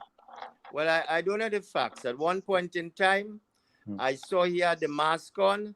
And another point in time, he didn't have his mask on. And if he didn't have on his mask when he was arrested, he was committing a summary offense. And he could have been arrested. He went out there to be arrested. He went to make a spectacle of himself. And you know, there's a certain benefit. You'll get your day in the newspapers, but after that, you know, his cause was not right. But Judge Volney, I have to disagree with you there again, though, because to me, Philip Edward Alexander did almost the same thing, and they handled Philip Alexander with kid gloves, and to me, I call it white privilege. And why was David Welch knocked to the ground in that? But let me finish this one, Gary. 𝗪𝗓𝗄𝐻, right? Who's a environmentalist in Trinidad and Tobago, was arrested one time for demonstrating in front of the Red House. They came and they took him peacefully, nicely. They said, Mr. Aboud, put your hands behind your back. He said, which hand? My left hand or my right hand? He said, no, put both of them. And he put both of them behind his arms. They nicely slapped the handcuff on him. When the handcuff, they put it on him, he tell them it was a little too tight. They loosen it up for him, and they say, all right, partner, let me walk down the road. However, this little black boy from Mova, when they see him, the way they treated him, Philip Alexander and 𝗪𝗓𝗄𝐻 received what we call in America white privilege. And that was unacceptable. For if your mask was done, you have to push it to the ground and assault you, you know, in order for you to give me a ticket for the violation. But he was I agree with you entirely. Oh, good. That quick? Yeah, well, what else you want me to say? I was a judge, you know. Oh, I carried the title of Justice Volney all my life until I go in the box, you know. Okay. I have to be fair, and you're right. You're right. And you know the sad thing about it? It is black policemen who will treat their black brother that way.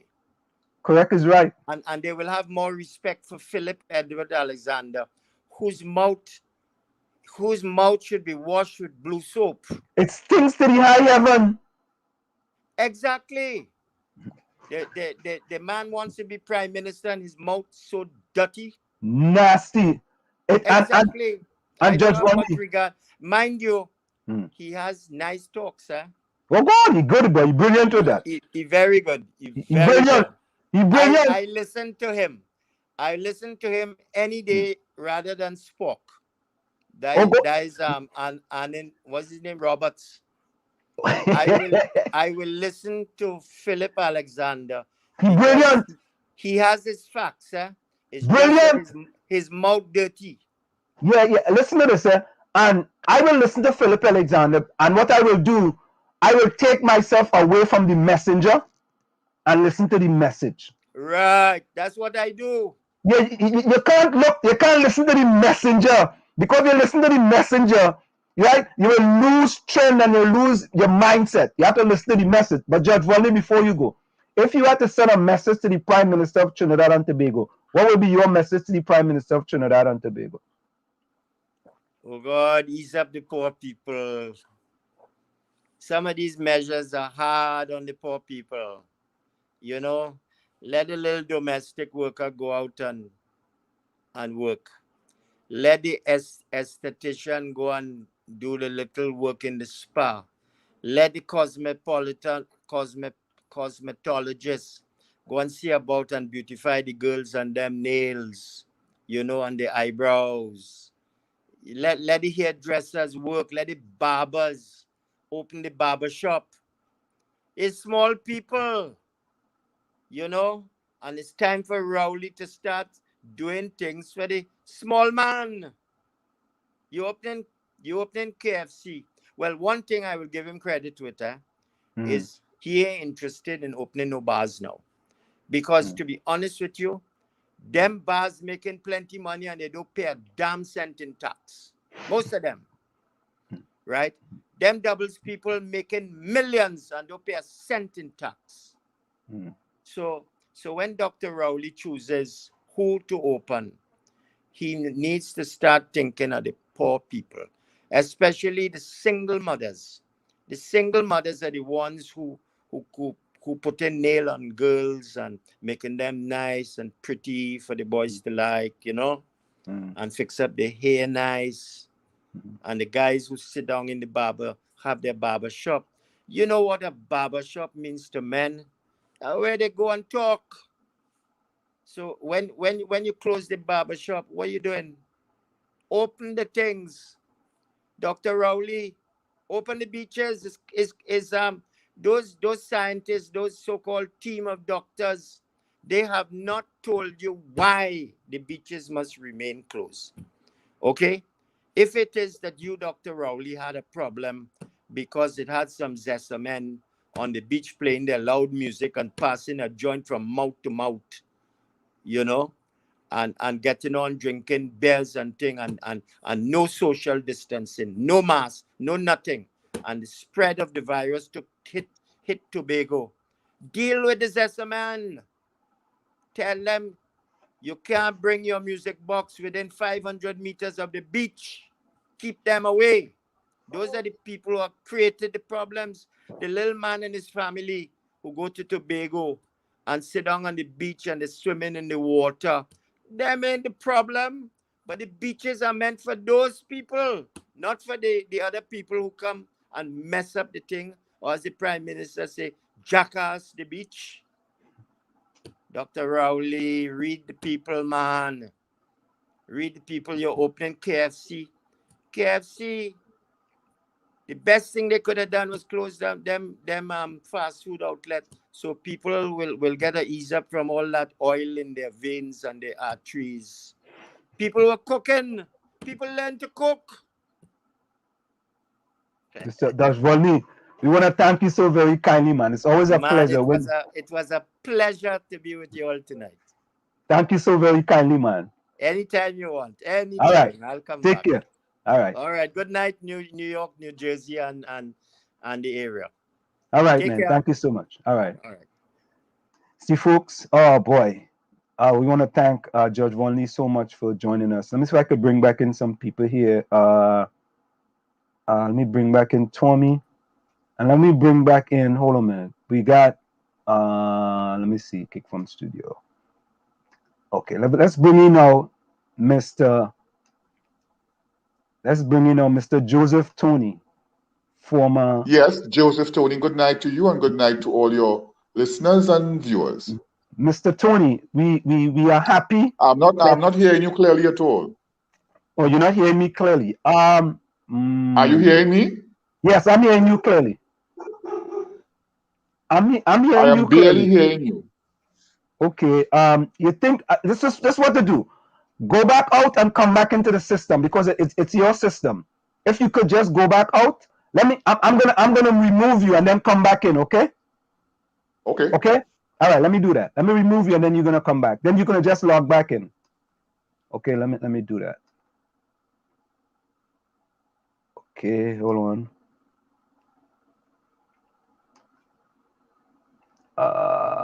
Okay.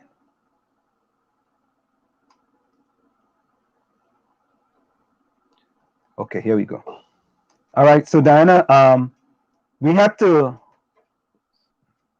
Mr. Toney said he couldn't hear us, so I moved him for him to come back in, you know, in order for him to see if we can hear us, okay? So again, we just had Ulrich say he getting too late tonight. Ulrich, where went? You went by the beach?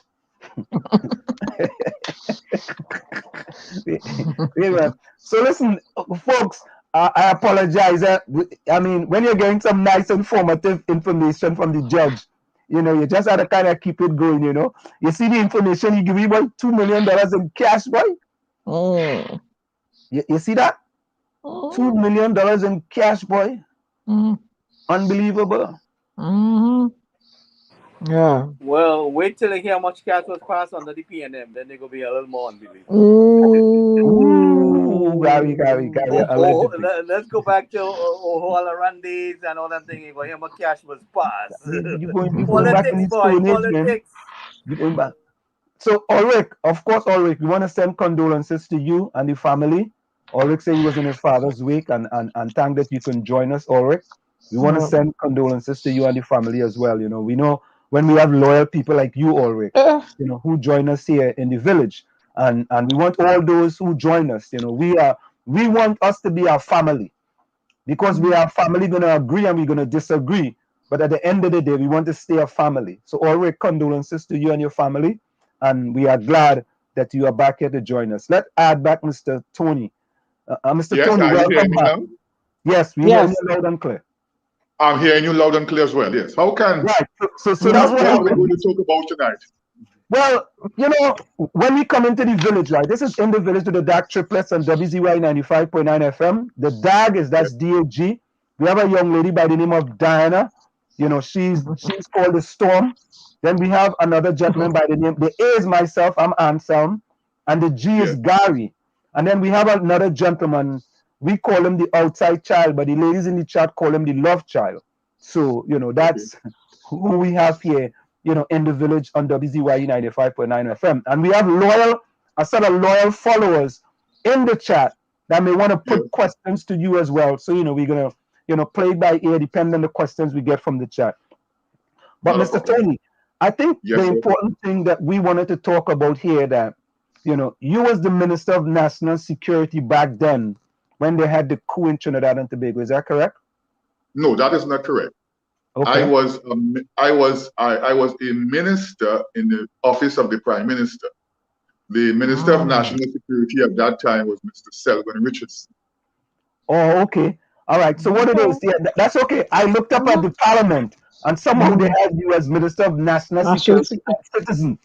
Yes, I became Minister of National Security in December of 1990. Oh, okay. And I was Minister of National Security at the time when the NAR was voted out of office. But at the time of the coup, no, I was not the Minister of National Security. So you was a minister in the Prime Minister's office? I was a minister in the office of the Prime Minister, correct. So take us back to that experience. What was your experience during that time and the coup? Exactly where were you when this thing happened?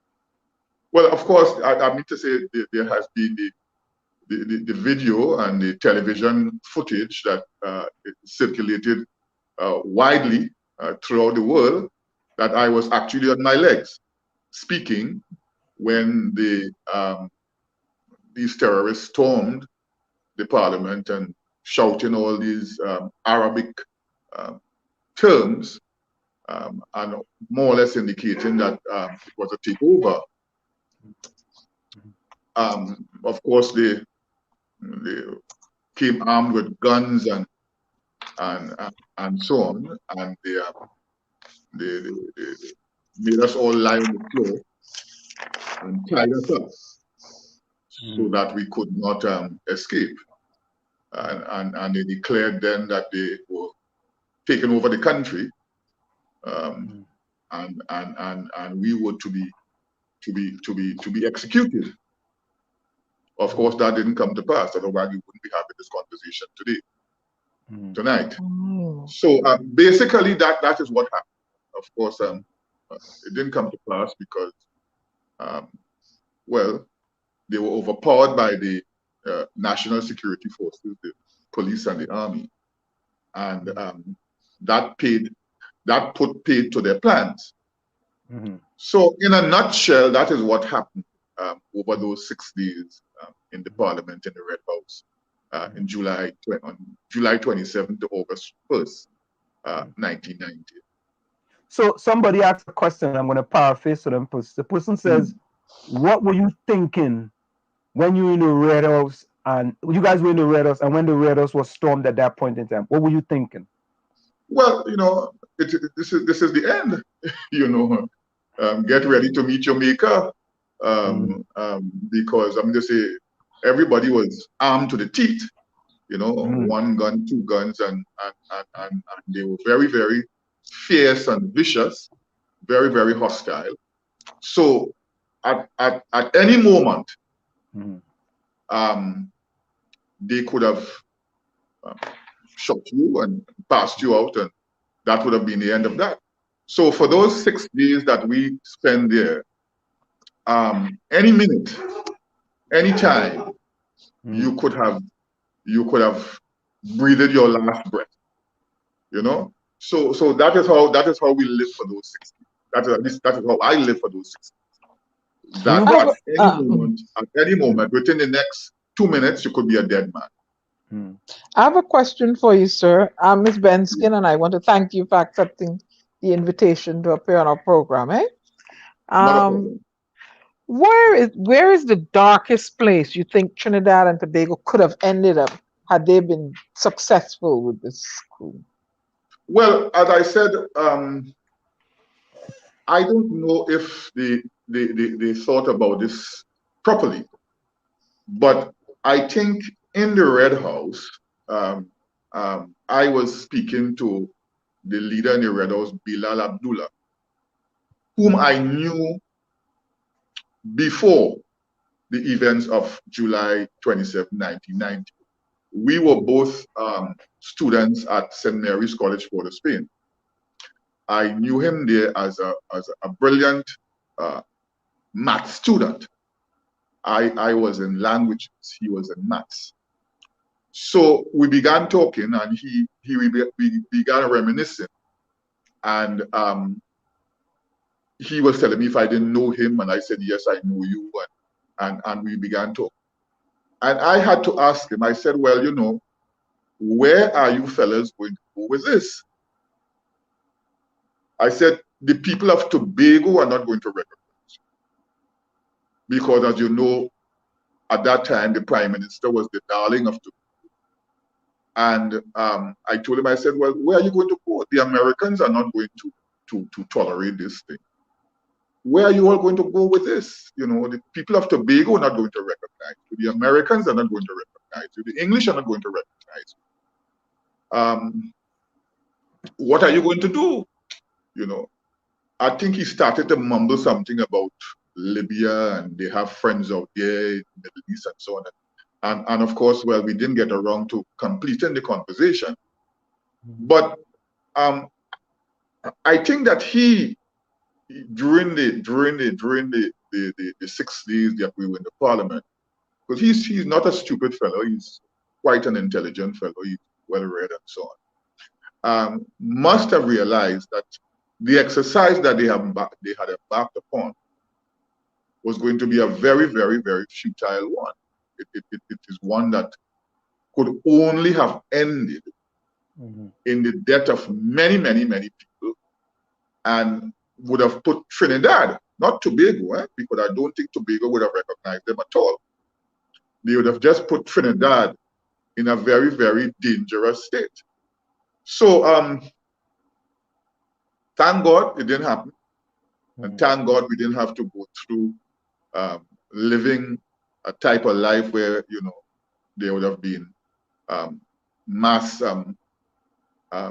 mayhem, because their idea as well was that they would I got the impression that they wanted to probably introduce a Muslim state in Trinidad, because as I said, they could only have spoken about Trinidad. As I said, I don't think that Tobago would have recognized them.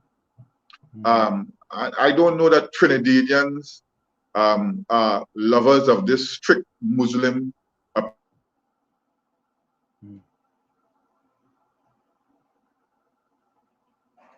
So, folks, of course, it's in the village. Go ahead. So I don't know. I think it was such a silly exercise. So, folks, as you know, that's the internet. So we're just gonna keep it going. It's in the village with the dark triplets on WZYE 95.9 FM, and of course, we have with us Mr. Joseph Toney, all right, a former, member of Parliament during the time of the coup, in Trinidad and Tobago, and of course, his internet. He just lost his internet. So what we're gonna do, Diana, we're gonna have to we lost him. All right. So of course, folks, is in the village of the dark triplets and on WZYE 95.9 FM. Of course, we come to you, and we heard Judge Volney recently. Here he is. He's back with us. Yes, you're back with us, sir. Thank you so much. It's the internet. Thank you very much. Yes. We seem to be having some technical. Internet. Yeah. But that's all right, man. We deal with technical difficulties all the time. That's all right. Okay. Take it. All right. Yes. Go ahead. And by the way, someone says, I saw that video clip, laugh out loud, Joseph Tune's old shots, and he dug down and peeping. Yes. Yes. I had to dug them. You see, I am a tall man. I am 6 foot plus. Okay. And these fellas came shooting up the place. Shooting up the place so that if I had tried to be a hero and stand up and allow them to shoot up the place, some stray bullet would have knocked me over. In fact, there was a colleague sitting opposite me, and a stray bullet hit him on his leg. Oh, really? And because he was diabetic and he couldn't get met quickly, he died. That is Mr. 𝗲𝗂𝗍𝗍𝗃. 𝗲𝗂𝗍𝗍𝗃, he was the member of Parliament, I believe, for Diego Martin Central at the time. So that you actually saw that? I didn't try to be any hero. Bullets flying, men shooting up the place. I sought cover, and I got cover, and thank God I got cover, and I am alive today. So Mr. Toney, you actually saw Mr. 𝗍𝗃𝗀𝗃 laying there. Did I mean, it was just the bullet hit him and that was it for him? Yeah, well, I think he spent a great part of the night there, because you see, the night of July 27, 1990 was the fiercest, the most amount of gunshots I heard in my life. Was that night, because the chaps they came in shooting up the place, and then the police and the army by let us say probably 8 o'clock, 9 o'clock at night, they started to retaliate. So they started to shoot up the Red House too. What? So there was no time to really get Mr. 𝗍𝗃𝗀𝗃's quick medical attention, because in that atmosphere and in that scenario, you won't find medical attendants coming with stretcher and so on to take out a man. So I think he was probably taken out maybe the next day or the next morning, and by that time it was too late. And they allowed him to be taken out. I'm asking if they allowed him to be taken out because they thought that maybe he had died or he was injured or something like that. Yeah, well, I can't recall correctly, but I knew that he came out. The only time people started coming out would have been Saturday morning. And as I said, by that time, I think because he was already an ill man, old ill man, and I think afterwards I got to find out that he was also a diabetic. The situation just was too much for his body to cope with, and he died. Yes. So go ahead. No, go ahead. Mr. Toney, in recent years, I heard a debate that there's not enough mention of this incident in the Trinidad and Tobago history books. What do you say to that? I agree with that totally. I think it is, you know, just as how you go to Germany today and the Germans are kind of embarrassed and ashamed at how they behaved in World War II. So too I get the impression in Trinidad and Tobago today that when you speak about the events of July 27, 1990, some people just, you know, they turn their backs. It's as if they don't want to talk about it. I don't know why, you know. But you see, you have to understand too that some people behave very, very poorly during those events. You know, there was looting, and I'm told that the rich, the poor, the middle class, the upper class, everybody engaged in looting. And there were some people who were vicious enough to say loud and clear everywhere that they wish that the Prime Minister and his government would die. They should be executed. Because, you know, at the time, too, the country was going through a very rough economic patch. And, you know, the government had to take harsh measures, you know, to pull the country back. So people didn't take too kindly to that. And they behave very, very poor, very, very poor. Some people mounted things that, you know, they would be embarrassed to see what they mounted at the time. But I think if you go back to the Times magazine, I was, when I got out of the Parliament, I was reading what the Times magazine had to say about the events. And they were saying, the newspaper reporters, international newspaper reporters, saying that they were shocked to hear some of the comments of the ordinary citizens during the events of 1990 about the government and about the Prime Minister. So in Trinidad and Tobago today, very little mention or very little regard is paid to the events of July 1990. There was a eternal flame by the NAR government installed an eternal flame. So that's to the east of the Parliament, in the front of the Parliament, facing what would be that is, I think that is 𝗹𝗶𝘀𝘁𝗲 Street, if I'm not mistaken.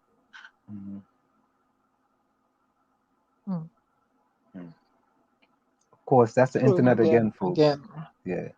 To the north of the Parliament. That's just an indication. Then the last government, the PP government, they had a commission of inquiry. Now this is after, so we had this event in 1990. They came into power 2010. They had a commission of inquiry, I think, somewhere 2012, 2013. So that would be 10 and 10, 20 years afterwards. There was an official commission of inquiry. So can you beat that? This event happened in 1990. And 20 years afterwards, the Simmons Commission of Inquiry. Simmons was the former Chief Justice of Barbados. And he made certain recommendations as to how the society should go forward from this event. None of these recommendations have been by the present government, which has been in office from 2015. Because I think by the time the Simmons Commission of Inquiry made their report, the PP government was voted out. So the present government has on their laps the report of the Simmons Commission of Inquiry with recommendations as to what they should do and what they shouldn't do, how they should recognize that, how they should not recognize people, what they should do for the people who were victims of the insurrection, how they should compensate them, how they should take care of them, and so on. But not a single grain of sand or not a single cent has been spent on these recommendations. And now, the only person who makes a move is the president. Now, every year since she's been in office, and you have to give her that. She has been putting up these signs, 1990, don't forget 1990, remember 90, all around the premises of the office of the president around the savannah there. And I saw this week, I was driving past there, and I saw she had already put them up. And that is good. But if it is that we don't want such an event to happen again, the Simmons Commission of Inquiry said you should do A, B, C, D, and E. And nothing has been done. Absolutely nothing has been done. And I find that almost unbelievable that, you know, this event should have happened. And nothing has been, as I said, it is as if people are hoping that this will just pass away.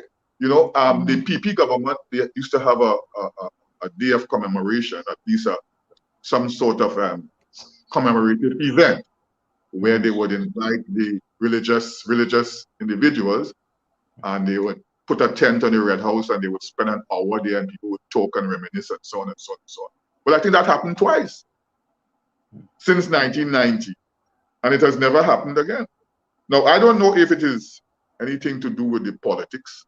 People feel like if they do that, people might have sympathy for the people who were victims of the terrorists. But the point about it is that, and I always make the point, when those chaps stormed the Red House, those evil men stormed the Red House and attacked the Parliament while it was in session, they really attacked the fundamentals of your democracy. Correct. You know, it is true that, you know, there was a government at the time, and there was opposition at the time, and so on and so on and so on.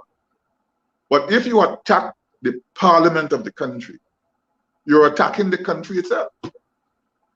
And it is tantamount to when, for example, they bombed the planes flew into the World Trade Center. Yeah, September 11th. 9/11. September 11th. Yeah. Those people didn't come to attack, I don't know which government was in power at the time, if it was the Democrats or the Republicans. They didn't come to attack the Republicans, and they're going to leave out the Democrats. Republican was President George Bush. Yeah. Second. He's Republican. Yeah. So they didn't come to attack the Republicans and leave the Democrats out. They were attacking the way of life of America. Correct. And what America does is that for September 9/20, for every year, September 9/11. Yeah, 9/11. All the embassies all over the world, they have an event, and they call all the other ambassadors, and they spend an evening together, and they talk because they want the world to remember that day as a day when they protected the democracy of America. Well, I have a question, sir. What do you think provoked these men to do such a thing? What it is that aggravated them or caused them to make? They said it was a land issue that was a sore issue going on for a long time, and the government of the day was they got wind that the government of the day was coming to remove them from the lands, and they made a preemptive strike. I think that is what they said. But of course, in the Parliament, whilst we were there talking with them, they were not talking about that. They were talking about running the country and the introduction of VAT and Tobago versus Trinidad and the harsh measures of the government and the IMF and you know, the economy and so on. They were talking.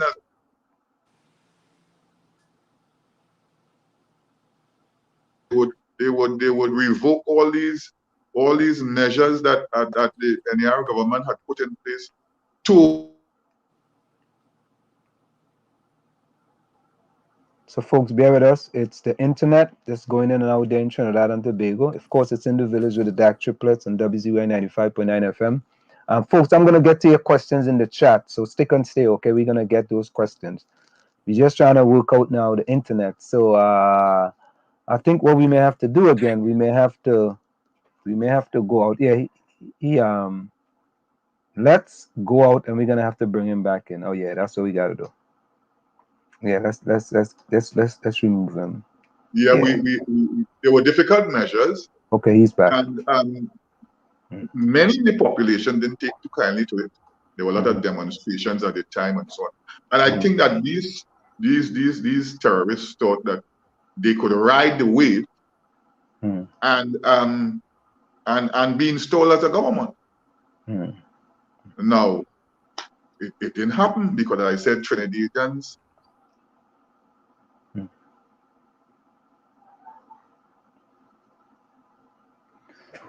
So, folks, it's In the Village with the Dark Triplets on WZYE 95.9 FM. Mr. Tony, you want to hold on for a little bit?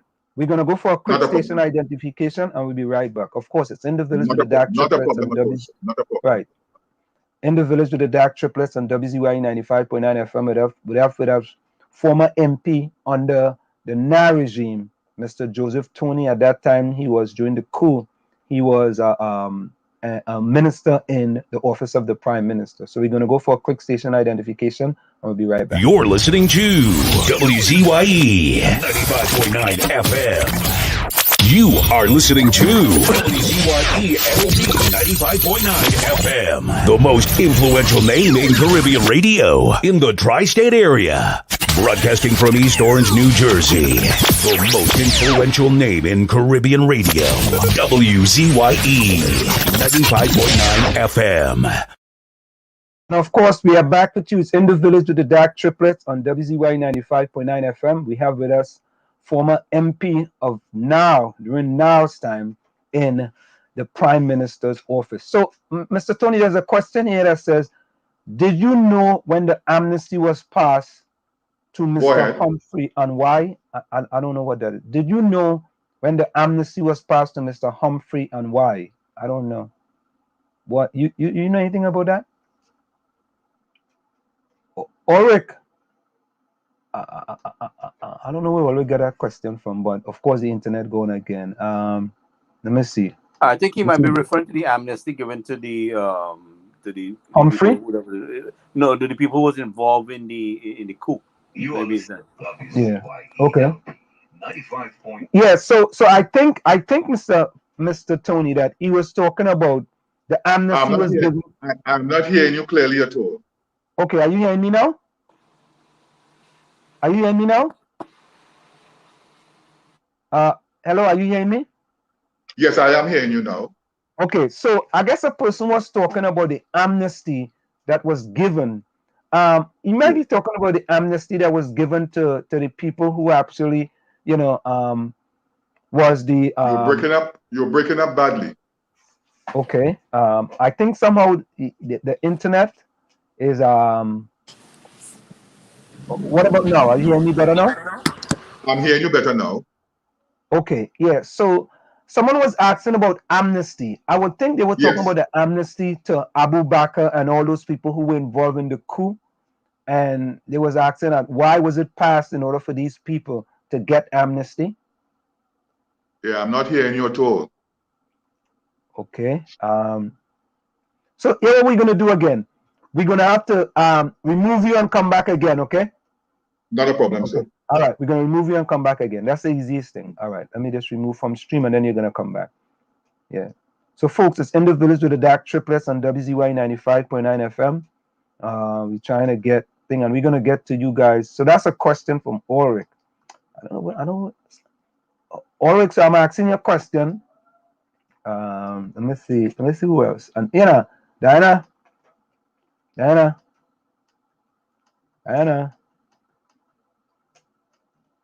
And people in the chat. I keep falling asleep. Let me find, what is that? Them people in the chat, like they having a separate thing going on there, right? They having their own panchayat. What? It's like Wolving say, he ain't telling me how he poop his pants. I mean, that's not funny. You know what I mean? Yeah, no, I never asked the guy that. Come on. Yeah. You know. Yeah, his internet is really bad. Yeah, it's true. No doubt about it. Well, you know, I hope based on what took place that the Parliament is better secured with the manpower. You know, that should something like that happen, that they can respond more effectively. You know, and help must not be coming, but help must be there. You know. Oh God, I don't mean to laugh, guy, but Carissa Dana looking for slippers. Yeah. Not cake say, Diane pay she internet too. You know. Oh God, you know, always we have kicked to the boy. I ain't gonna lie. Well, yeah, but I'm expecting that Gary Griffith as Commissioner of Police would have things in a more better organized way to respond to anything like this. You know, should anybody try anything like that?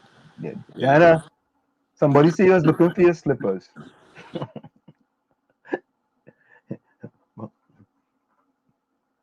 Unmute your mic. Let me unmute her. Unmute your mic. Yeah, they bad behavior in the chat tonight. Yeah, you under them. Somebody say you was looking for your slippers. Yes, I did go looking for my slipper. I'm gonna cut some tail tonight. Yeah, but listen. So we have a few new people in the chat tonight. Let me see if I can get them. Ulrich, we gotta wait till Mr. Toney come back to ask a question. Rose said, please leave Diana alone. Wolverine. Wolverine said, Diana, check under the bed. I tell you, whole night, Tommy, them is a set of bad behaved children in the chat, boy. Yeah, boy, she sticks it. Yeah, Wolf, the man lost it. You ain't get to know love at all tonight, Diana. Yeah, boy, they're bad. I'm gonna cut tail tonight. You wait. That is on that. She sticks it. Wolf. It's a wolf. The man lost hearing after all them shooting the Parliament. Oh, you see how bad and wicked. You see how them is? Carice, where's Carice from? Right, she said already. I tell her vaccine. I have to do me, you know. Yeah. Nutcake say, Diane pay she internet too. Hey, a girl just have to go, you know. I tell you, boy. Nutcake says, can you hear me now?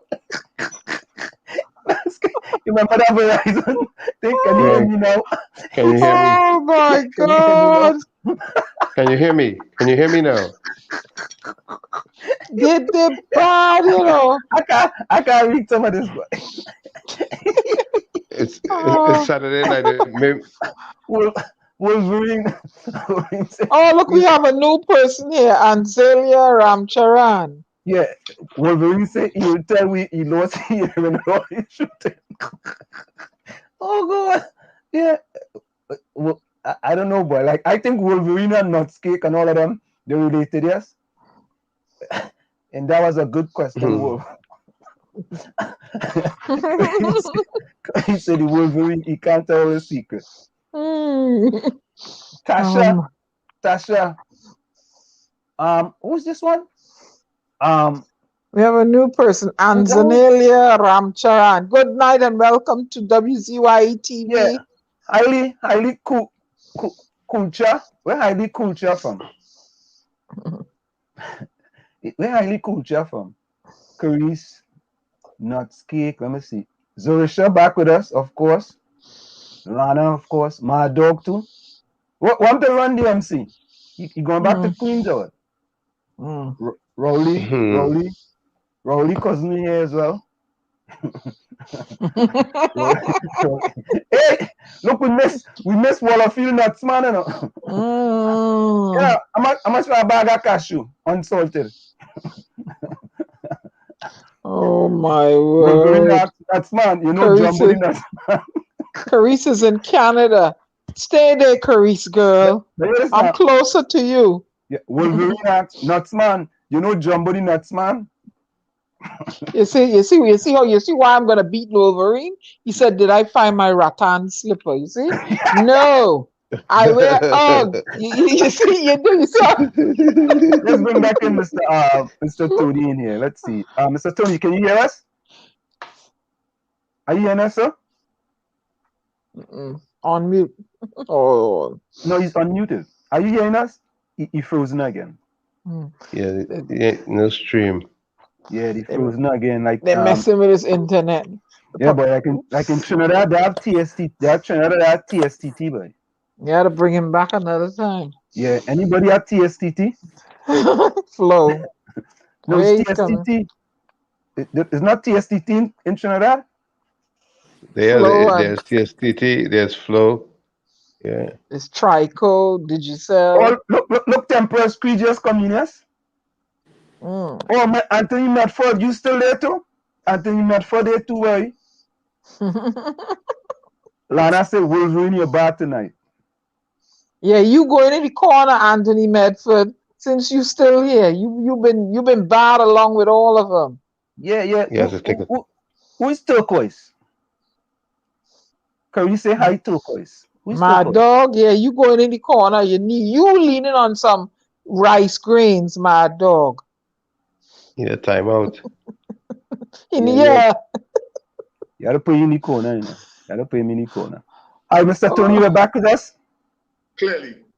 All right, you're back with us. Yeah. We have some people here in the chat that's a little different. You know when you're in Trinidad, you just get some we have a lot of good people in the chat.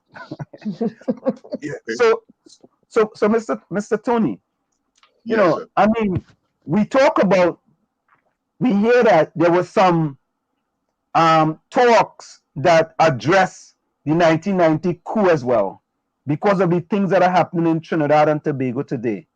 All right, and during this pandemic of where, you know, a lot of poor people are facing tough times.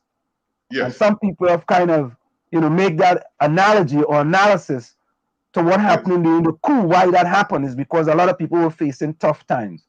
Did you actually agree with that analogy, or it was two different times as far as, I think it is two different times.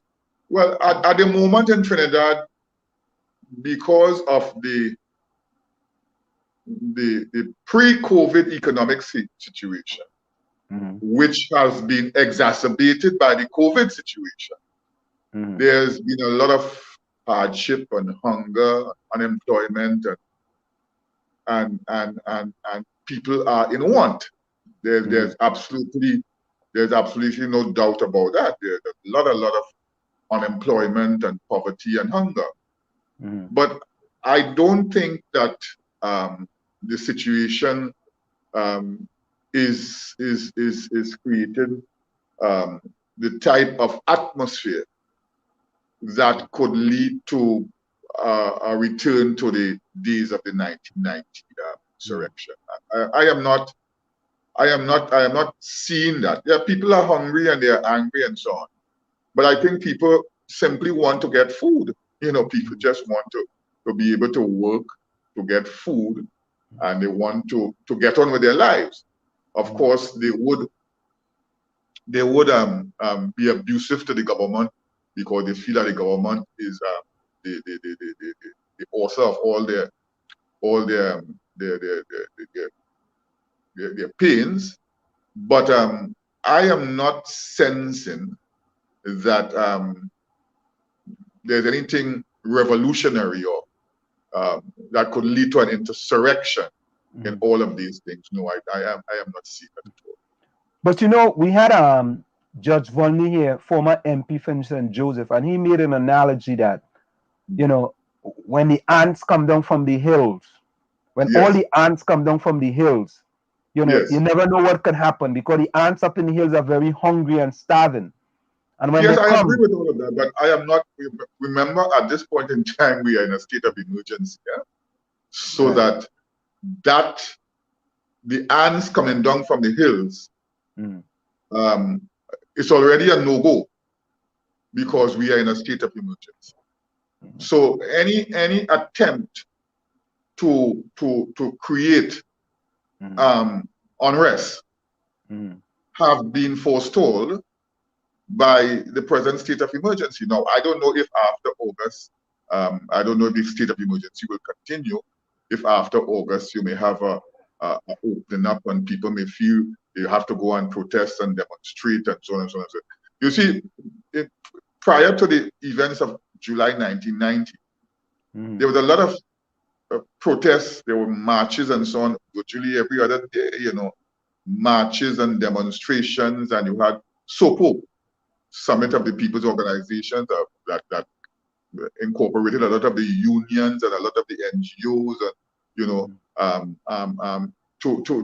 and there was a general sense that, you know, people were pounding the streets to demonstrate their unhappiness.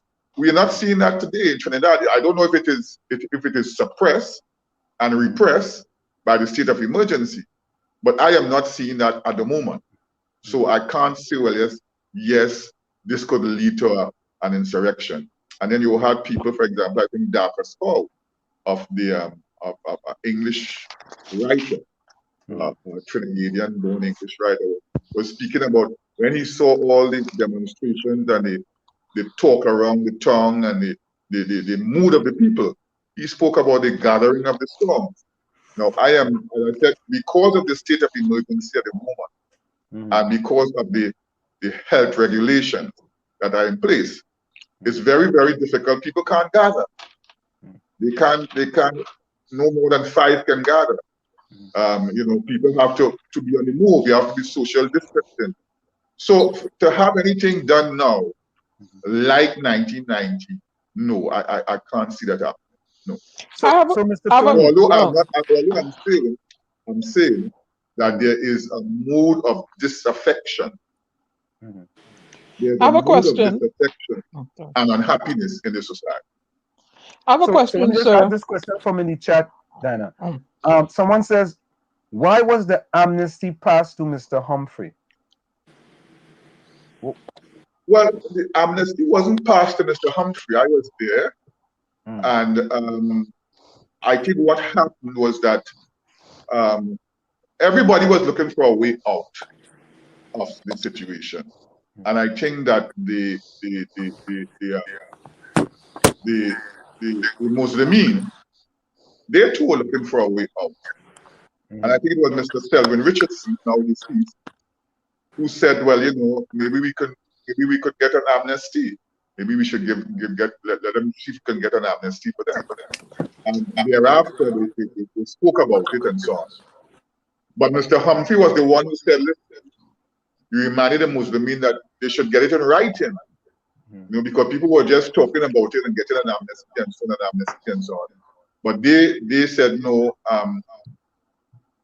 Mr. Humphrey reminded them that they should get something in writing, and I think that there was something in writing, if I'm not mistaken, about the amnesty, and that is, of course, why they escaped the Trinidad and Tobago courts. Of course, when they went to the Privy Council said, well, you know, this amnesty is a joke. You know, because it was an amnesty that they got while guns were pointed to people's heads. So that was no amnesty at all, and they should be rearrested and charged. But then they said, listen, this thing happened so long ago. Let the society move on. Let us all forget about that. Go ahead, I have a question for you, sir. How long constitutionally can this SOE be enforced?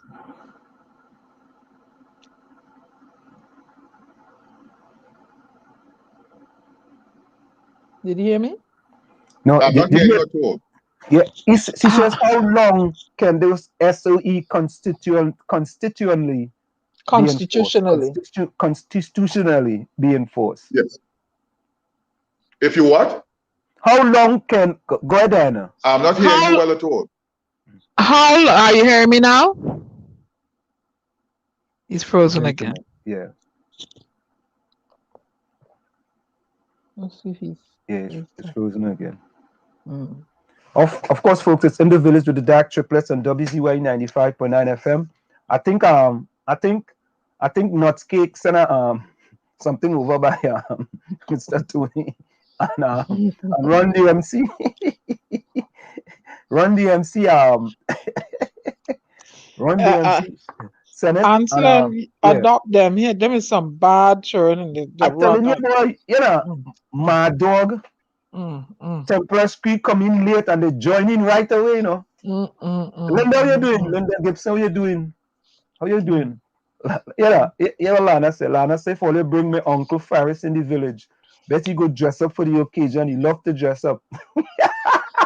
Oh Lord, they hitting on you. Say you bad with pronouncing big word tight. Yeah, I from Chumakak, you know. Only want me trying to pronounce big words, only I tight tongue, you know. Yes, Mr. Toney, are you back with us, sir? I think we are back with us, yes. You seem to go ahead, Diana. Okay.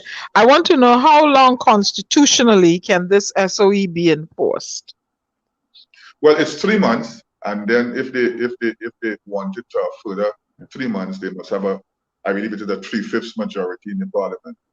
So it cannot be a simple majority to extend the state of emergency. It has to be more than a simple majority.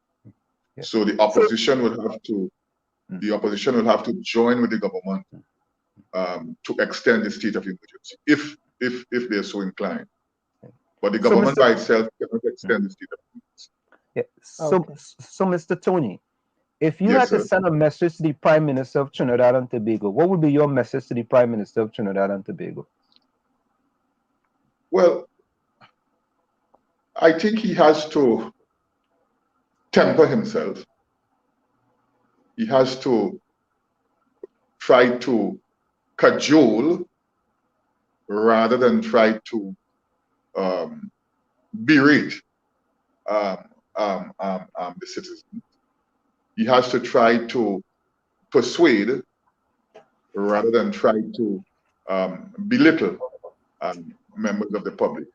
And I think that his general tone and general conduct is not endearing himself to anyone. The more he speaks to the population, I think the more people are seeing a side of him that is not nice, is not civilized, is not good for the population. And I think he has to be careful about that, because rather than drawing people to him to ensure that we get out of this pandemic together, I think he's turning people off by his behavior, by his tone, and by his talking down in a very his choice of words, in the demeanor and everything. Yes. It is not demonstrating that he's a sympathetic leader in these times. People want a caring hand to take them through these difficult times, and he's not providing that, regretfully. So, Mr. Toney, unless Diana, Tommy, or Gary have any questions for Mr. Toney. No. Yes. We want to say thank you. Let me make sure there's no other questions in the chat. Hold on a minute, 1 minute. We want to he just answered your question, 𝗹𝗶𝘀𝗲𝗍𝗆. you answered that. Yeah, I was just gonna look at Gemma's question too. Hey, Gemma, come in, boy. Gemma inside, boy. Yeah, Gemma, you're inside, Bill. 𝗹𝗶𝘀𝗍𝗆. Yeah, so Mr. Toney, we want to thank you so much for taking the time tonight to join us. That's another problem at all.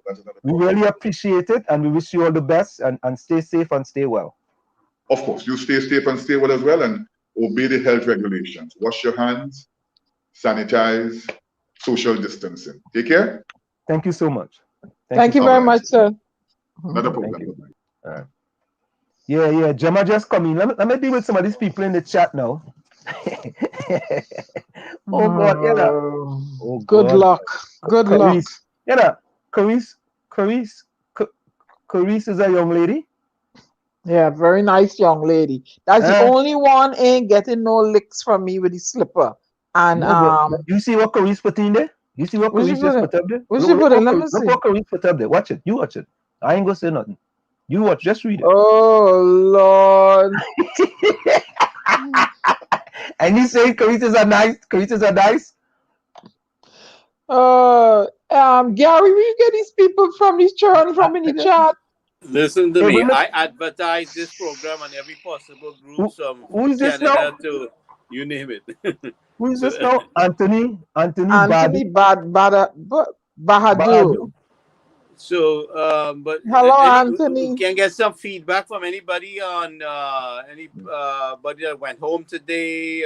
Any any kind of a feedback on the airport issue. Nobody has nothing to say in reference to that. Hold on. So go ahead. Let me just read something here in a minute. Well, my dog say creed, but the UK they go want to flex on the opposition. UK how it does look. I don't know, my dog. Like you and Ulrich from the same community.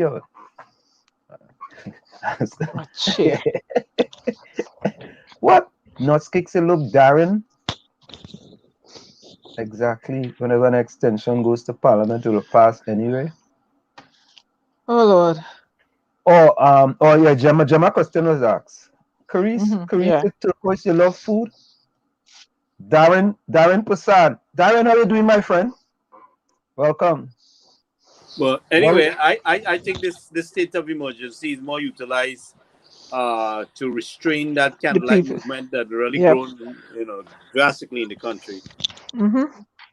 When they saw what could possibly happen.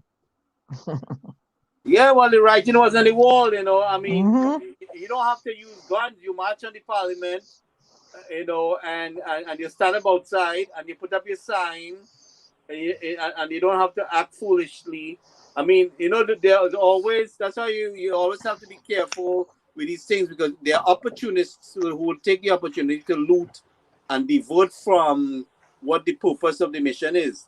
So, there's a lot there. There requires a lot of self-control and a lot of monitoring and how you go about these things. I mean, even here in the US too, you see what happened. The people start protesting, and then find people start breaking into stores and devoting from what the real purpose is. So you always have to watch out for these opportunists. So that it's a dangerous territory to be treading on. You know what I mean?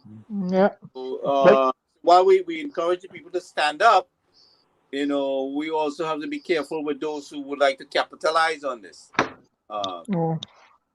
Yeah. Who's soaking the roti in water? Oh Lord, Father. Yeah, the chat moving so fast. I now get back at Linda Gibson says I was making a coffee. Went by Ali's to get coffee and snack. Zorisha says, regarding the coup, was this gang protected because of race or religion belief? What do you think? Oh, Zorisha, we missed that one, yes? Yeah. Wolverine say run drunk and mad.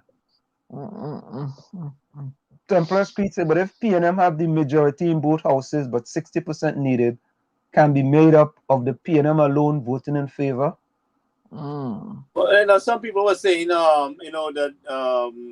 that the backup team was utilized in the 2002 election to restrain voters. And they were there and standing with guns and stopping the voters from coming out in certain constituencies. And the police were saying they didn't see nothing. And the police standing right there, and they complained to the police, and the police didn't see nothing. A big tall man standing with a machine gun dressed in white, and the police don't see him. So these are the kind of things that we saw happen in the 2002 election time, So they accused Bakar of being the foot soldier of the PNM. Yeah. But so listen to this. Lana says, why all you talking and needing flour for bus up short roti? Oh God. Wolf just tell all of them, oh man, it's our first time, yes, not cake. The people will Lana no to invite me, I pass him when you don't cook. Lana, you send some of that bus up shop with me via TT Post now. Linda Gibson say Lara go FedEx and send some for me. Okay, yeah. Hey, send some for Linda. I think Linda in New Jersey. Linda, you're in New Jersey, right? Lana, send somebody thing for all of we now. Anthony Balu says New World Order. Right? Lord. Yeah. Let me listen. Let me listen to Ulrich said the NL started good, but lost the way just like the PNM today. But the difference that they took us down. Wait, Diana, you say hello, Pamela, mommy. Who is that? Hey, Diana. That's my Tobago mommy. Some people become very insensitive to their people. I mean, there is no compassion, there is no consideration for the level of distress that you are caused upon them. And, when a government becomes so unreachable and disconnected, they have to go. But you have to go in the democratic process. You cannot be in a violent process. That defeats the purpose. Yep. Yeah. So you see above, she said Pamela George shouting out Diana and her crew from the George family. Those are the young men that you want to be a runner, and you spoke with him. Oh, okay. So let's listen to the Minister of National Security. Hold on. The Minister announced the reopening of the border. Today, we've arrived at that day. In the middle of it, we had asked that the Office of the Prime Minister just chair the committee with all of the relevant ministries, my colleague from National Security, colleague from Ministry of Health, Minister of Digitization, and the Minister of Works and Transport, who was up at the airport this morning. So we've arrived at that day. We know a commercial flight came in this morning from Guyana. We got the system up and running. This is the TT Travel Pass system, platform system for persons who are coming to Trinidad and Tobago. You have to apply, get a certification before entering Trinidad and Tobago. That was launched on Wednesday, as you are aware. It went live on Wednesday afternoon. Whilst we were in that launch, you had people trying to test the system. So far, the system has shown that it is a very robust system. We have had hundreds of people applying. One of the most important things to understand about the system and the certification is you can only get that certification 72 hours before entering Trinidad and Tobago. So you have to upload whether you're vaccinated or you're unvaccinated. You have to upload that negative PCR test. There seems to have been some minimal confusion. We've had persons reaching out saying that they didn't realize that children were supposed to have negative PCR tests. That has always been, since we introduced the requirement of a negative PCR test 72 hours before entering Trinidad, it has always been in place. Prime Minister, I'm happy to report that the system is working. We've been tweaking as we go along. For example, there were certain things that right now Caribbean Airlines is the only commercial airline flying into Trinidad and Tobago. As soon as the others are ready, they haven't put up their scheduled flights, they will be worked into the system. So like overnight, we had to add other for persons who are still coming in via charter flights. So these are some of the tweaking arrangements that are going on. This morning, we had to deal with certain persons who have gone away and gotten their children vaccinated using Pfizer. So, of course, no children who are returning to Trinidad and Tobago are required to be quarantined. If you're an unvaccinated national, you're required to go into quarantine. So again, the system didn't have that information for children who may have been vaccinated. So it's being tweaked as it go along. We haven't had any major problems. I keep getting the reports from Minister Bacchus and his team that it is working well, and everything went smoothly this morning. We have a flight coming in tonight, Prime Minister Cal flight from Dominica, and then tomorrow is really a big one coming in from Miami, and that continues to go well and so far, and we will tweak the system. For example, one of the things that came up is we have to add the legal seaports of entry. So it seemed like every yachty was waiting at the start line and wanted to set across the border this morning. So we're working those things in because, as you know, there are different seaports of entry. They still have to have their negative PCR test. Any unvaccinated non-national at this stage is not permitted in Trinidad and Tobago. So we need to be regulating that. But so far, by all accounts, all of the systems are are working well on the IT platform and the entry into Trinidad and Tobago. So there is the new Minister of National Security, and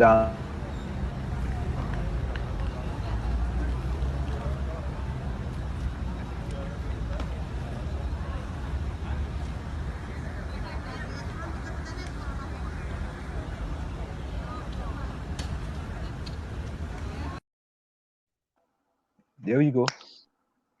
Hold on. Yeah, you see I out of here, yes? You see, they already have a glitch, right? They found a glitch as far as the churn go, right? So they said they fix it. But listen to this one. Hold up, listen to this one. Before 8 a.m. and we're at the cruise ship complex in Port of Spain, and the vessel you see behind me will be taking 700 Venezuelan nationals back home as part of a volunteer repatriation exercise. TTT News was told that the repatriation exercise came about as a partnership between both the Trinidad and Tobago government and the Venezuelan government. We will be bringing you live updates as the day progresses. I am Kimberly D'Souza for TTT News. 100 of them, you know. Wait. An effort between the Trinidad and Tobago government and Venezuelan government. So when you had your nationals lock out, you couldn't do an effort between the United States government and Trinidad and Tobago government to bring home the people too? That's different. What do you mean it's different? Come on, man. That's different. Well, how we get different? Don't get me vexed now, Ansel. How we get different? Listen, huh? You just don't understand this thing, you know, right? When you lock out your citizens, right? The reason why you lock them out is because you feel that they will bring back home something, right, that they could put out into the population. So you lock them out. So if 700 Venezuelans want to go back, you're glad, right? But some of them might be going back. Some of them might be already married and thing already, you know what I mean? And I wonder if they give them back the ID cards they give them. Yeah, what ID card? But let me tell you something. We always bring all your information here in the village, yeah? Or listen to this, yeah? Listen, look at this carefully, yeah? I want to look at that. It says TNT registers negative US 439 million FDI, worst in the Caribbean. FDI is foreign direct investment.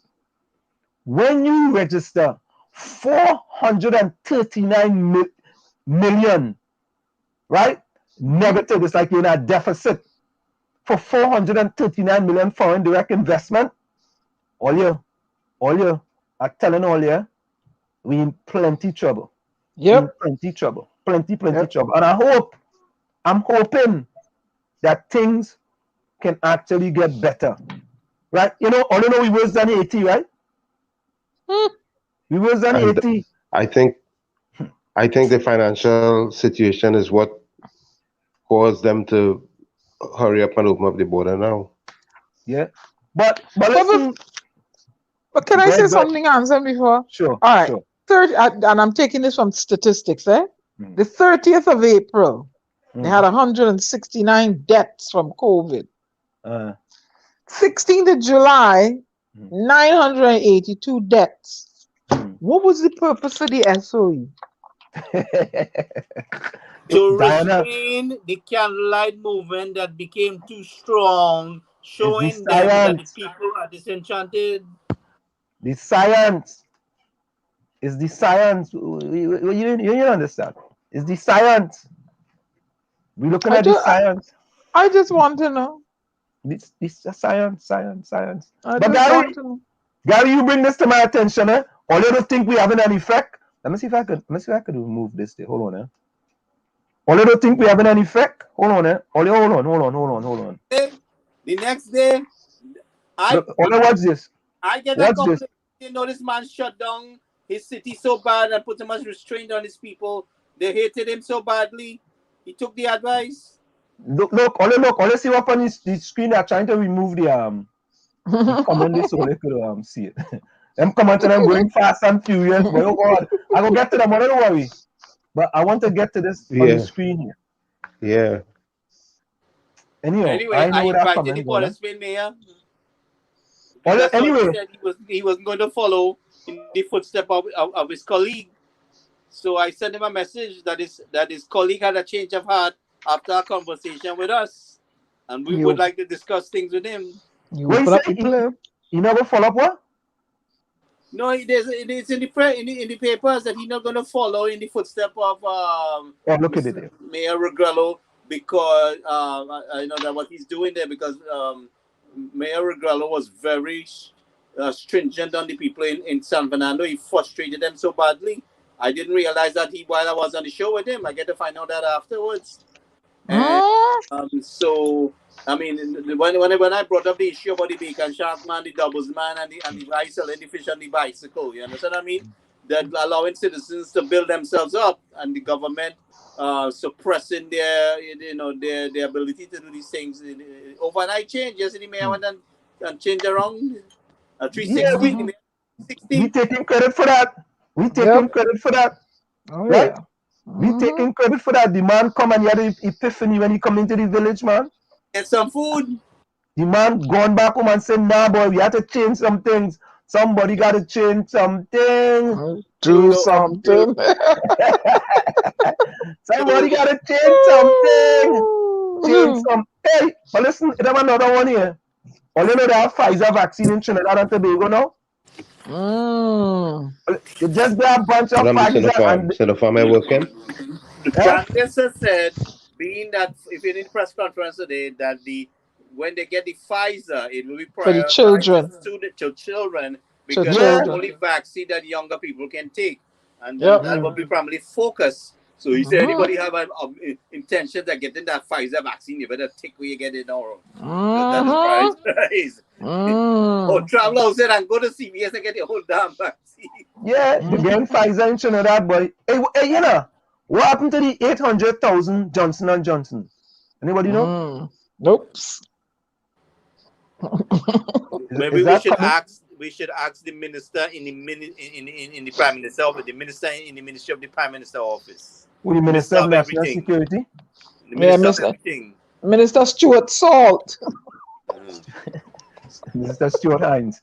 But all you, we had to show a little good thing what happened. A little good thing. We had to show a little good thing. A good thing? Yeah, let me see what the good thing. Yeah.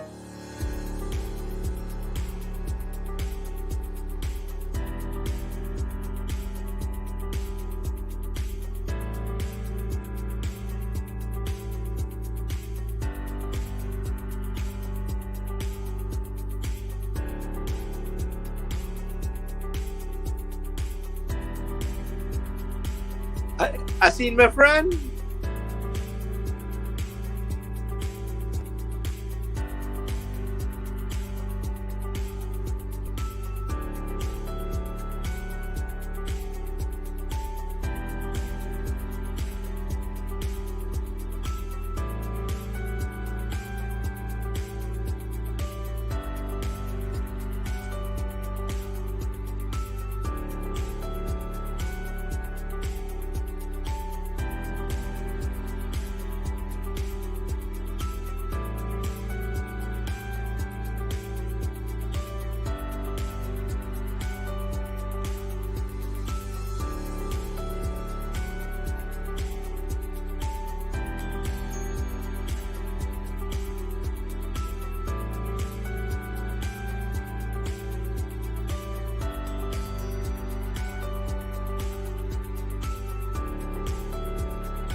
Be glad they have something to actually patrol the waters now. But them Venezuelans going back, they want to come.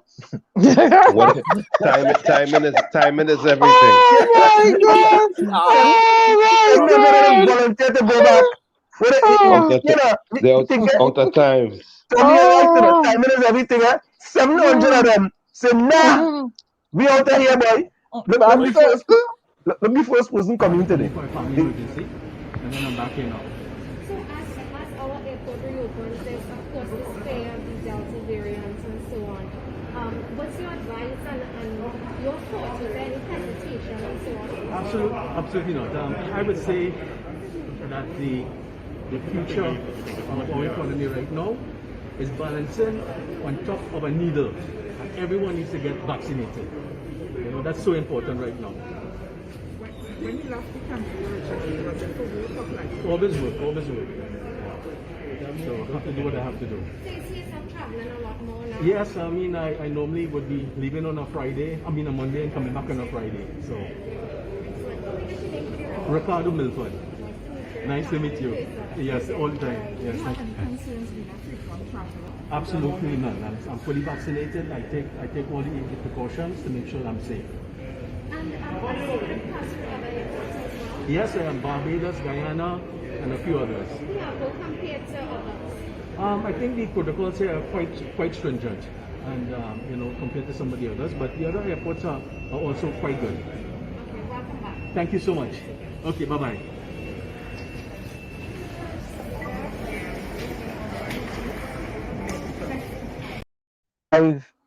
When the borders open, the first person. Let me go over to the chat here, but the chat going fast and furious, but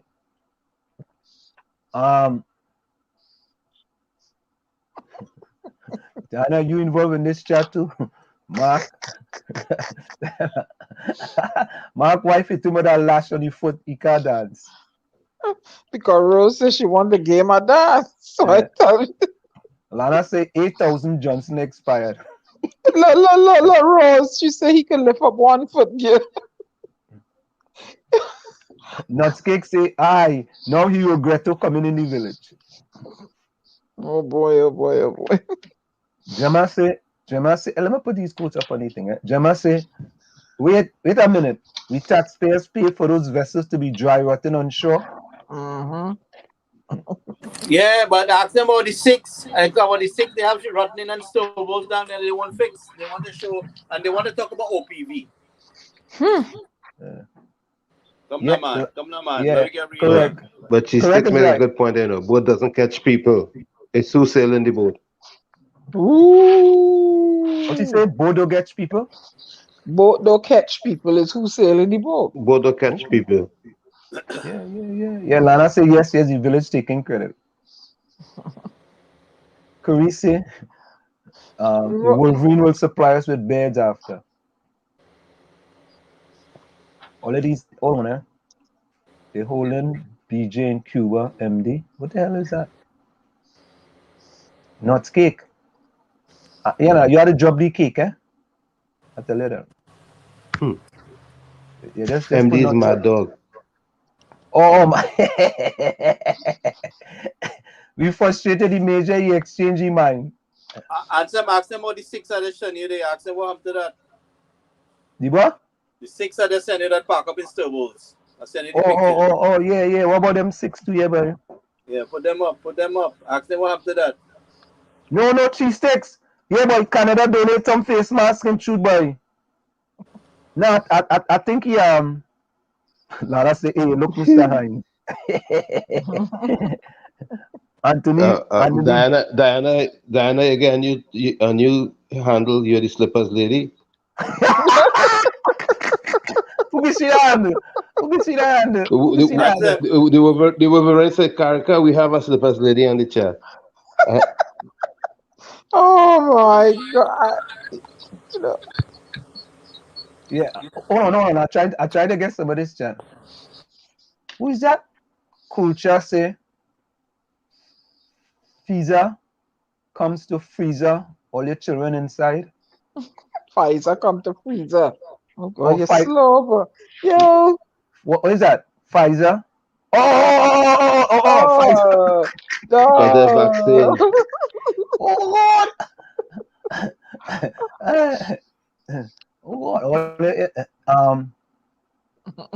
It's delayed.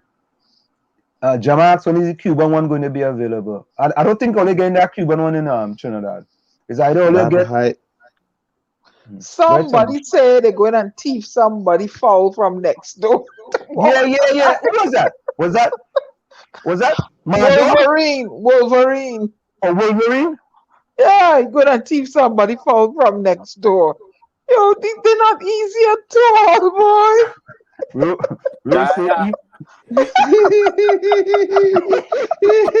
Somebody said the pigeons one way about a coup. They was balling coup. Yeah, but we say I feel like going and kidnap a fowl from next door tomorrow. Oh, that's not cake. That's cake. Not cake ain't good. Not. Wolverine, I don't know, boy. I don't know. My dog say Rowdy have like some real pipers. You know, this chat turned into a comedy hour. The chat is man. It turned into a comedy. Lana say, oh brother, not cake, the neighbor have no foul. Not cake, you gonna try to thief foul and neighbor have no foul? Hey, Kareem says cheesesteak. You know how many people went in the forest for Easter looking for fairies or fears? Is it fairies or fears? Oh my God! Is it? Which one is it, Dan? Is it fairies or fears? I can't. I don't know. Kareem. I don't know. Anyways, people, you see what quarantine does there, right? Yeah, Nutscake says, I still can't believe how we moved from the third richest country in the Western Hemisphere to worse than Haiti. Lock it down. Yeah. You know Linda, hey Tommy, you know Linda Gibson from East Orange? Well, try and get you on the show now, boy. Yeah, no, I'll get you. I know Linda Gibson. Maybe I know she and I know she. I suppose to know plenty people, but that one ain't ringing a bell yet. Yeah, Albert Montano says he moved on to prevent the talk about the motion of no confidence in his job as Minister of National Security. Talking about there are no confidence against him? All right, Templars Creed had said, okay, Mr. Hanson, let's make sense here. Lock out citizens because they might bring something in. Citizens are locked out. Where and how the COVID entered last year. How the figures and deaths skyrocketing. Yeah. The Trinidadians were the biggest threat, not the ones who come in across the border illegally, right? They won't talk about that, you know. They won't talk about that. And if you look at all them judges in Trinidad, they're totally ignorant to the fact of what has taken place out here. They don't even want to acknowledge it. They think that Barrister Jews had themselves wrong way? Diana, Rosie, I want Diana to say a poetry about slippers. Oh Lord. Give you a slippers poetry. Leave me alone, Rose. Oh God. They can say what? Hey, all right. So let's set. We got ready to go. All right. That's so right. so let me get two quick songs in the chat. Let me get two quick songs in the chat. Two quick songs. Two good songs. They're two jumpy songs. Yeah, no slow thing. Yeah, a lot of boards said they could say and do what they want. I'm not giving my kids that vaccine. Well, I mean, I. Lana said, don't let the scrap iron man know if you have junk boat, eh? 96 boat, Lana. What they can't think of songs. Look at them, I'm tall here. I go on to it. Yeah. Let me see what song I have here, right? All right, I think we have one here. My bumper catch a fire. Look. Not skate say my bumper catch a fire. Who sing that? I have no idea. Let me see. Who sing that nut cake? I tell you, boy, nut cake, but you better drop that cake, you know. Yeah, drop the cake. Is it salted or unsalted? Salted or unsalted? Huh? Oh God. Maggie Trini sailing on the boat sink or float. Somebody say that? I say that. Okay, hold on. Bumper catch a fire. That clean? That clean? I looking it up now. Bumper. I ain't sorry. By Timmy. That clean? Although we can only play clean thing, you know. Even though we are on the radio too, you know. So I don't want to put me like Slim Jeopardy. Not cake and clean. Play the Iron Hammer Basel Day. Play Iron Basel Day by what's the name? cross via Barbados. He said to me the Bajan. All right, I think he said clean. All right, let me see. Ambassador is what's her name? Alison Hines. Okay, let me see if I get that. I'm gonna get that one. I think I could get that one. Yeah, that Timmy thing ain't looking too clean. A bumper catch a fire. Nah, he said clean. Okay. I did depend on them. I mean, but I'm a hand on the pulse, just in case.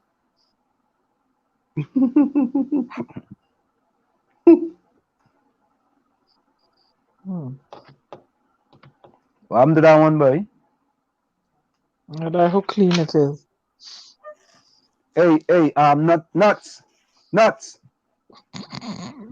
Hey, it's a cake behind that. Yeah. look like the song even want to play itself, man. Hold on, look at you. Let me see if go play now. Nuts cake. Oh, Nuts cake. That's why I tell you, job the cake, I tell you that. So I tell you, job the cake. You just and I people playing. Don't say, what's that song, boy? Nuts cake, I tell you, man. Drop the cake, boy. Hey, put hold your bam bam, Speedy. Who's that one? What I got a Bajan one? Yes, it's me the Bajan lane. Why we are playing Trinidadian all the time? No, I go put it up. What is it? What is it? Hold your bam bam. Hold your bam. WHOLE? HOLD. Speedy. SPEDEDY. Hold your bam bam. Yeah, Speedy. Bam bam, Speedy. Yeah. All right, let me see. Hold your bam bam, Speedy. Tum tum tum tum tum tum tum tum. Hold your bam bam, Speedy. All right, look at you. Ow. That song 6 years old? I danced to that on 15 years old. Till I couldn't walk up the steps when I get home. Yeah, boy. 15 or 20 years old. All right, let me see it. We're getting it here. There we go. Nuts cake. Shiny purple. Yeah. If you had to give a trophy for the worst song so far. Anyway, guys, I'm going to say good night. I got to sign out. Okay. Yeah. All right, I should be signing out too. I have somebody else to talk to at 10. Okay, hold on. Yeah. All right, folks. We're going to go for a quick station identification. When we come back, we're going to play 1 or 2 more songs, and we are going to be out of here. So, it's in the village with the dark triplets on WZYE 95.9 FM. Really, we want to thank so much of you, for always keep on locking on with us. Tell a friend to tell a friend. And folks, don't forget, subscribe to WZYE TV so you can get all our notices as soon as we send them out. And we also send out a lot of other stuff too, so you could keep it locked, and we send you all that information here on WZYE 95.9 FM and WZYE TV. As many of you may also know that we are not just on YouTube, but we are actually live on the radio on WZYE 95.9 FM here in New Jersey as well. So quick station identification, we'll be right back. You're listening to WZYE 95.9 FM. You are listening to WZYE LP 95.9 FM, the most influential name in Caribbean radio in the tri-state area. Broadcasting from East Orange, New Jersey, the most influential name in Caribbean radio. WZYE 95.9 FM. And of course, folks, we are back with you. It's in the village with the dark triplets on WZYE 95.9 FM. Of course, Toney and Gary had to leave with us, but let me see if this song might resonate anything with anyone here. Let's see. Let me get this one up here quickly. Let's go. All right, there we go.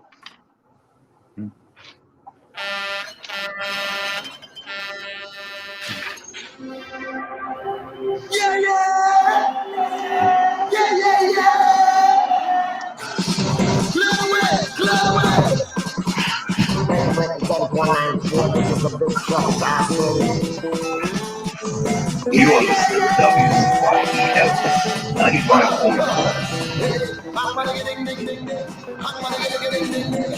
What was it? Give it all. Don't write this track, I'm already jump, say right.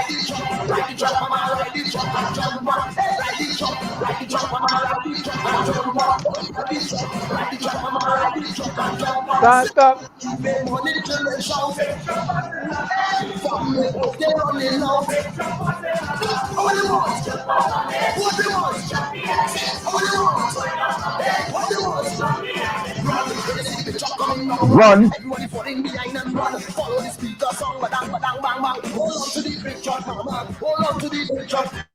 Jump behind the big truck. Wind behind the big truck. Don't let she bounce you. Don't let she bounce you. Don't let she push you. Give your heart attack. Hold on to the big truck. Hold on to the big truck. Jump behind the big truck, mama. Wind behind the big truck. What is it? Look, carnival day on the song. Plenty people gather round. Say all the man them, all the women, and all the children. Everybody, say run. If you got to go, you have to run. When you try to go, the truck run. Everybody follow the song, badang, badang, bang, bang. Hold on to the big truck, hold on to the big truck. Jump behind the big truck, mama. Wind behind the big truck. Don't let cheap bounce you down. Don't let cheap bounce you down. Don't let them push you back. Give your heart attack. Hold on to the big truck. Hold on to the big truck. Wind behind the big truck. Jump up on the big truck. Who is it? Take it down. This is what I want to do here. I want to get in position. Right? Bring the wine in. That's up. Vive la pompe. Tais-toi.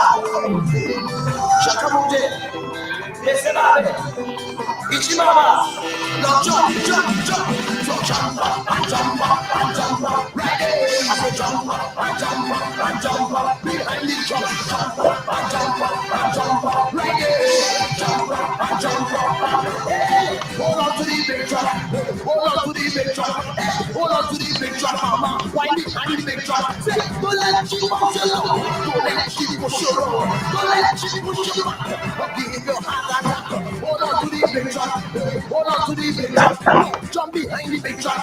Wind behind the big truck. Yeah. On the end, I have a question. I have a question. Question time. Say, if your big truck shut down, say what you gonna do to keep it rolling. Got the drum start. So let me see you push motion. Yeah. Get in position. Yeah. Get ready to run down. Yeah. When you get the truck on. Hold on to the big truck. Hold on to the big truck. Hey, jump behind the big truck. Wind behind the big truck. Say, hold on to the big truck. Hey, hold on to the big truck. Oh, yeah. Wind behind the big truck. Hey, jump behind the big truck. What me tell them? I say, ride the truck, mama, ride the truck and jump up. Say, ride the truck, mama, ride the truck and jump up. So ride the truck, mama, ride the truck and jump up. Ride the truck, mama, ride the truck and jump up. Yeah, yeah. Ride the truck, mama, and jump up. Ride the truck, mama, and jump up. Yeah, yeah. Ride the truck, mama, and jump up. Hey, I say, ride the truck, mama, and jump up. Big truck. Of course, no other than Marshall Montano, boy. And one more before we go down. One more before we go down. Bacchanal time. Bacchanal time. Bacchanal time, boy. Bacchanal time. That's my song. All right, we go let that one go. Hold on, no. We Super that Blue. One. Super Blue, Bacchanal time. Hold on. That's my song. We go down. Yeah. Let me go with that one, Diana. We go with that one. The live version. When he jumping up, the live version. Yeah. Let me go with that one. I like that one. I was going with another one, but I will go with that one. Super Blue. That's a good one. Come behind the big truck. Diana, you never jump behind the big truck? Yeah, on Eastern Parkway. Bacchanal. BACANAL. Bacchanal time. Super Blue? Yeah. That's my song. You want me to misbehave in a party? Yeah. Bacchanal time, boy. I can imagine to see Lana and all of them. Rose. One here, boy. Let me see if this is it here. Yes. Hold on, let me see. I think this is it here. Hold on, let me see. Yeah, lives against we go with that one live. Yeah, hold on. We going with that one live, boy. Olio, we ain't easy in the village, you know. Yeah, yeah, boy. Highly, that's a good one, you know. Footsteps. That was a boss, boy. But we want to go back another time. I like this one. I like this one too bad. All you know is all let us make these chat, you know. We just come here for all you. You know what I mean? Here we go. Hey! Make moves, boy! Super Blue, number 6.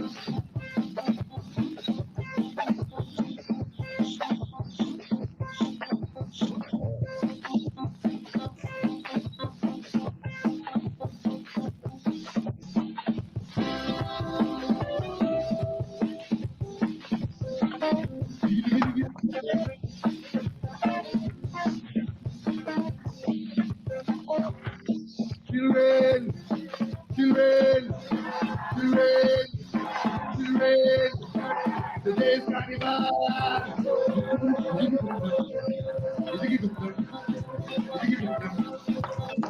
Are you ready to go home? No. No. Are you ready to go home? No. What's the time to go home?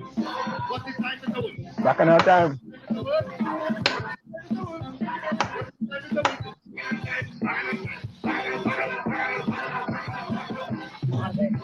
Right?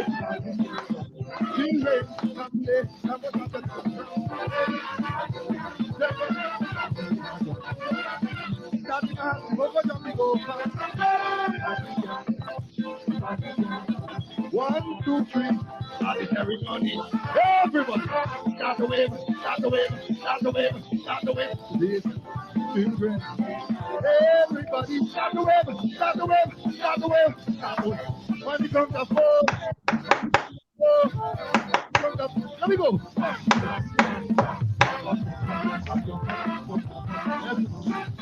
Back on out, back on out. Anybody? Oh, yes. Sunday, Monday, Tuesday, Wednesday, Thursday, Friday, every day, eh? Wine. Wine.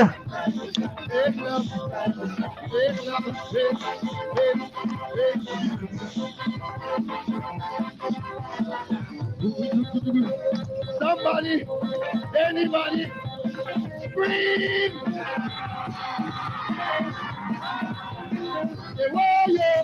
Warrior! Warrior! Ay, ay, ay.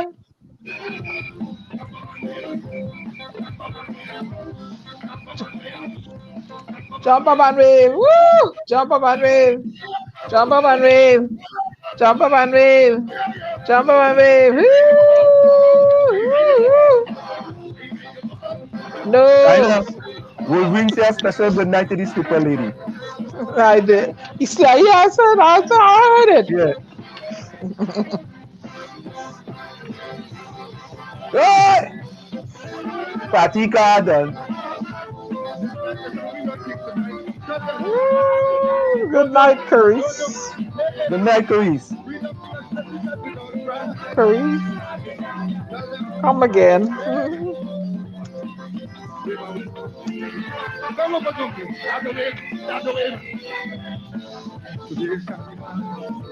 Today's carnival.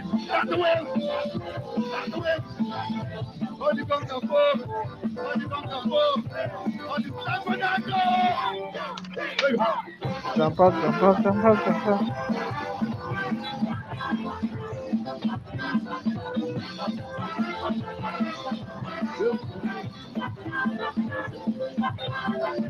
Sunday, Monday, Tuesday, Wednesday, Thursday, Friday,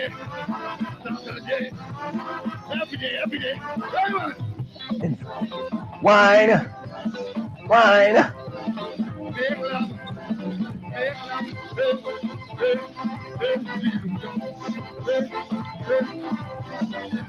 Stick it up. All you know what, man? This is grandstand. Grandstand. Raise your hand if you feel alright. Raise your hand if you feel alright. Raise your hand if you feel alright. Take it down. Take it down. Take it down. Take it down. Take it down. Yeah, take it down. Take it down. Take it down. Take it down. I'm gonna sign off brief tonight. Raise your hand if you feel alright.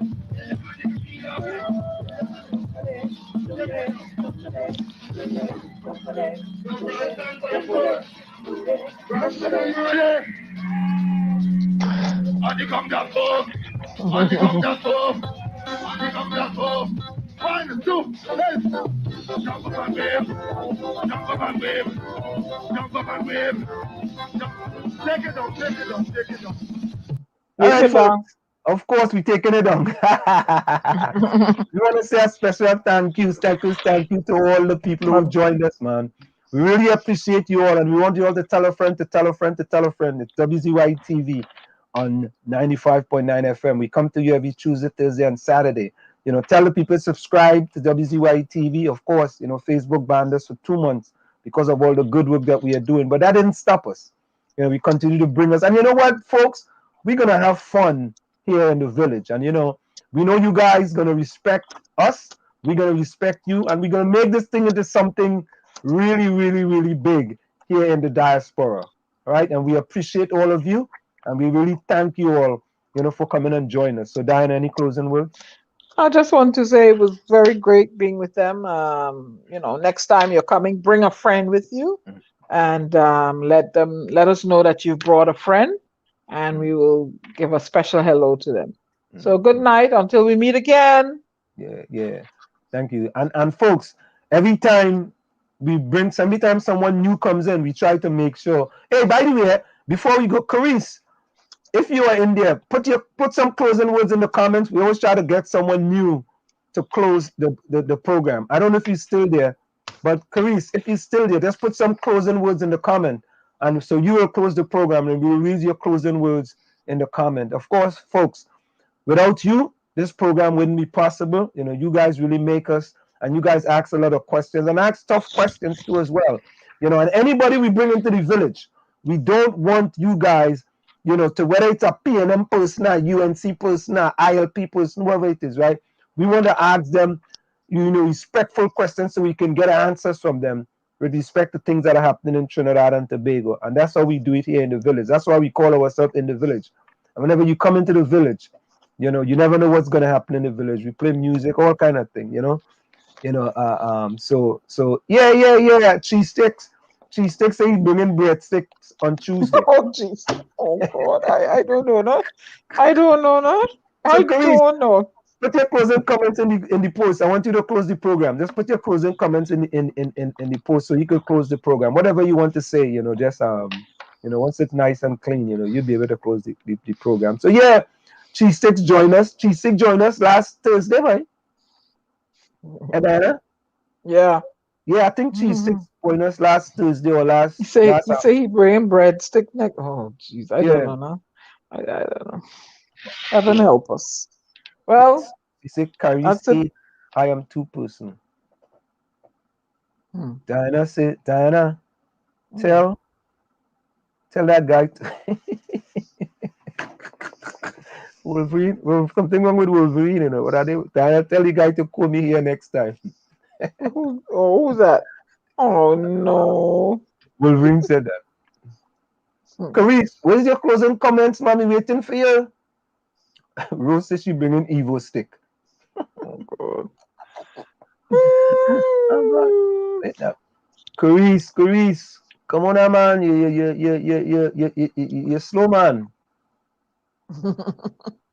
Where's that one? She typing. All right, I see she typing. Did we let Cheese Sticks close the program last time? We did, right? Yeah, something like that, yeah. Leave Cheese Sticks and Wolverine alone. They're in the corner kneeling on some rice grains right now. Alright, we gonna leave them in the corner. And I think Rose gonna join them soon. Alright, so Wolverine says, guys, be safe and have a wonderful weekend, guys. We appreciate that as well. So we're waiting for Carice. Carice, 2 more minutes, you know. Like you have Yeah, Leave her alone. You know them flip phone from long time? A Motorola. Remember that Motorola flip phone? Leave Clarissa alone. 𝗧𝗂𝗲𝗃𝗀𝗁 says, common problem, common sense. Lana. Of course, Lana. Bless good night to you all. Love you all. Stay safe. And don't jump no neighbor fence for chicken, eh? Oh, God. Wolverine say, oh, God, Donna. Spare we now. We won't do it again. Yeah? What's the size of the slipper coming in next time? You eating Wolverine over here, right? You wait till you see the size of the slipper. All right, folks. All right. So we go close tonight with all right, maybe this is let me see here. Hold on. Can't take licks back. You Dana, you know Rattans? Yeah, why not on Eastern Main Road in Tunapula? Yeah. Wolverine says that Rattan sipper, yeah. Really? That's why he gonna get hit first. You gonna get hit first. All right, folks. Yeah. All right. Let me play this one. All right, folks. I present good night to all of you and say we're gonna leave with DJ Bravo. We'll take a listen to this one. Say you guys, take care. Same WZYE time, same WZYE channel. Later. 47 music. This is oh Lord, Trinidad and Tobago. This is DJ Bravo. I'm hurting you up. This is a sad place. My country turned into a sad place. When I look around, it's only sad face. Our country turned into a sad place. All I see in front of me, nightmares turn into reality. Like somebody build a monster factory. Parliament up against parliament economy. But let the moderator send another body in a dream. Somebody girl child missing, another rape again. And next road stain with somebody's sunburn. Who take the S out of Port of Spain? This is a sad place. My country turned into a sad place. When I look around, it's only sad face. Our country turned into a sad place. Now with the love, with the vibes, with the hope. Now tell me something, how we really want we cope. When the children breathing in too much gun smoke. And the Coast Guard can never see a boat. You're someone like some goats when they come looking for votes. With the empty promises, reading like a horoscope. Justice for sale in a fat envelope. Politically, all the answers is a joke. This is a sad place. My country turned into a sad place. When I look around, it's only sad face. Our country turned into a sad place. All I see in front of me, nightmares turn into reality. Like somebody build a monster factory. Parliament up against parliament economy. But look the moderator send another body in a dream. Somebody girl child missing, another rape again. And next road stain with somebody's sunburn. Who take the S out of Port of Spain? This is a sad place. My country turned into a sad place.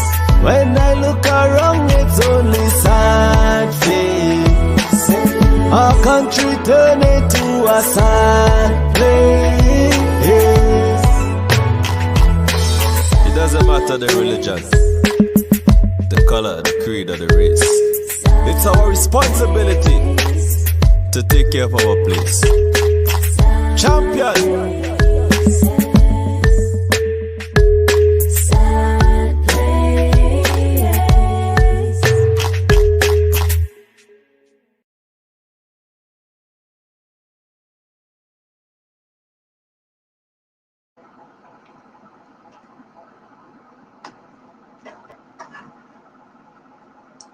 9 FM, Maplewood, New Jersey, broadcasted from Essex County.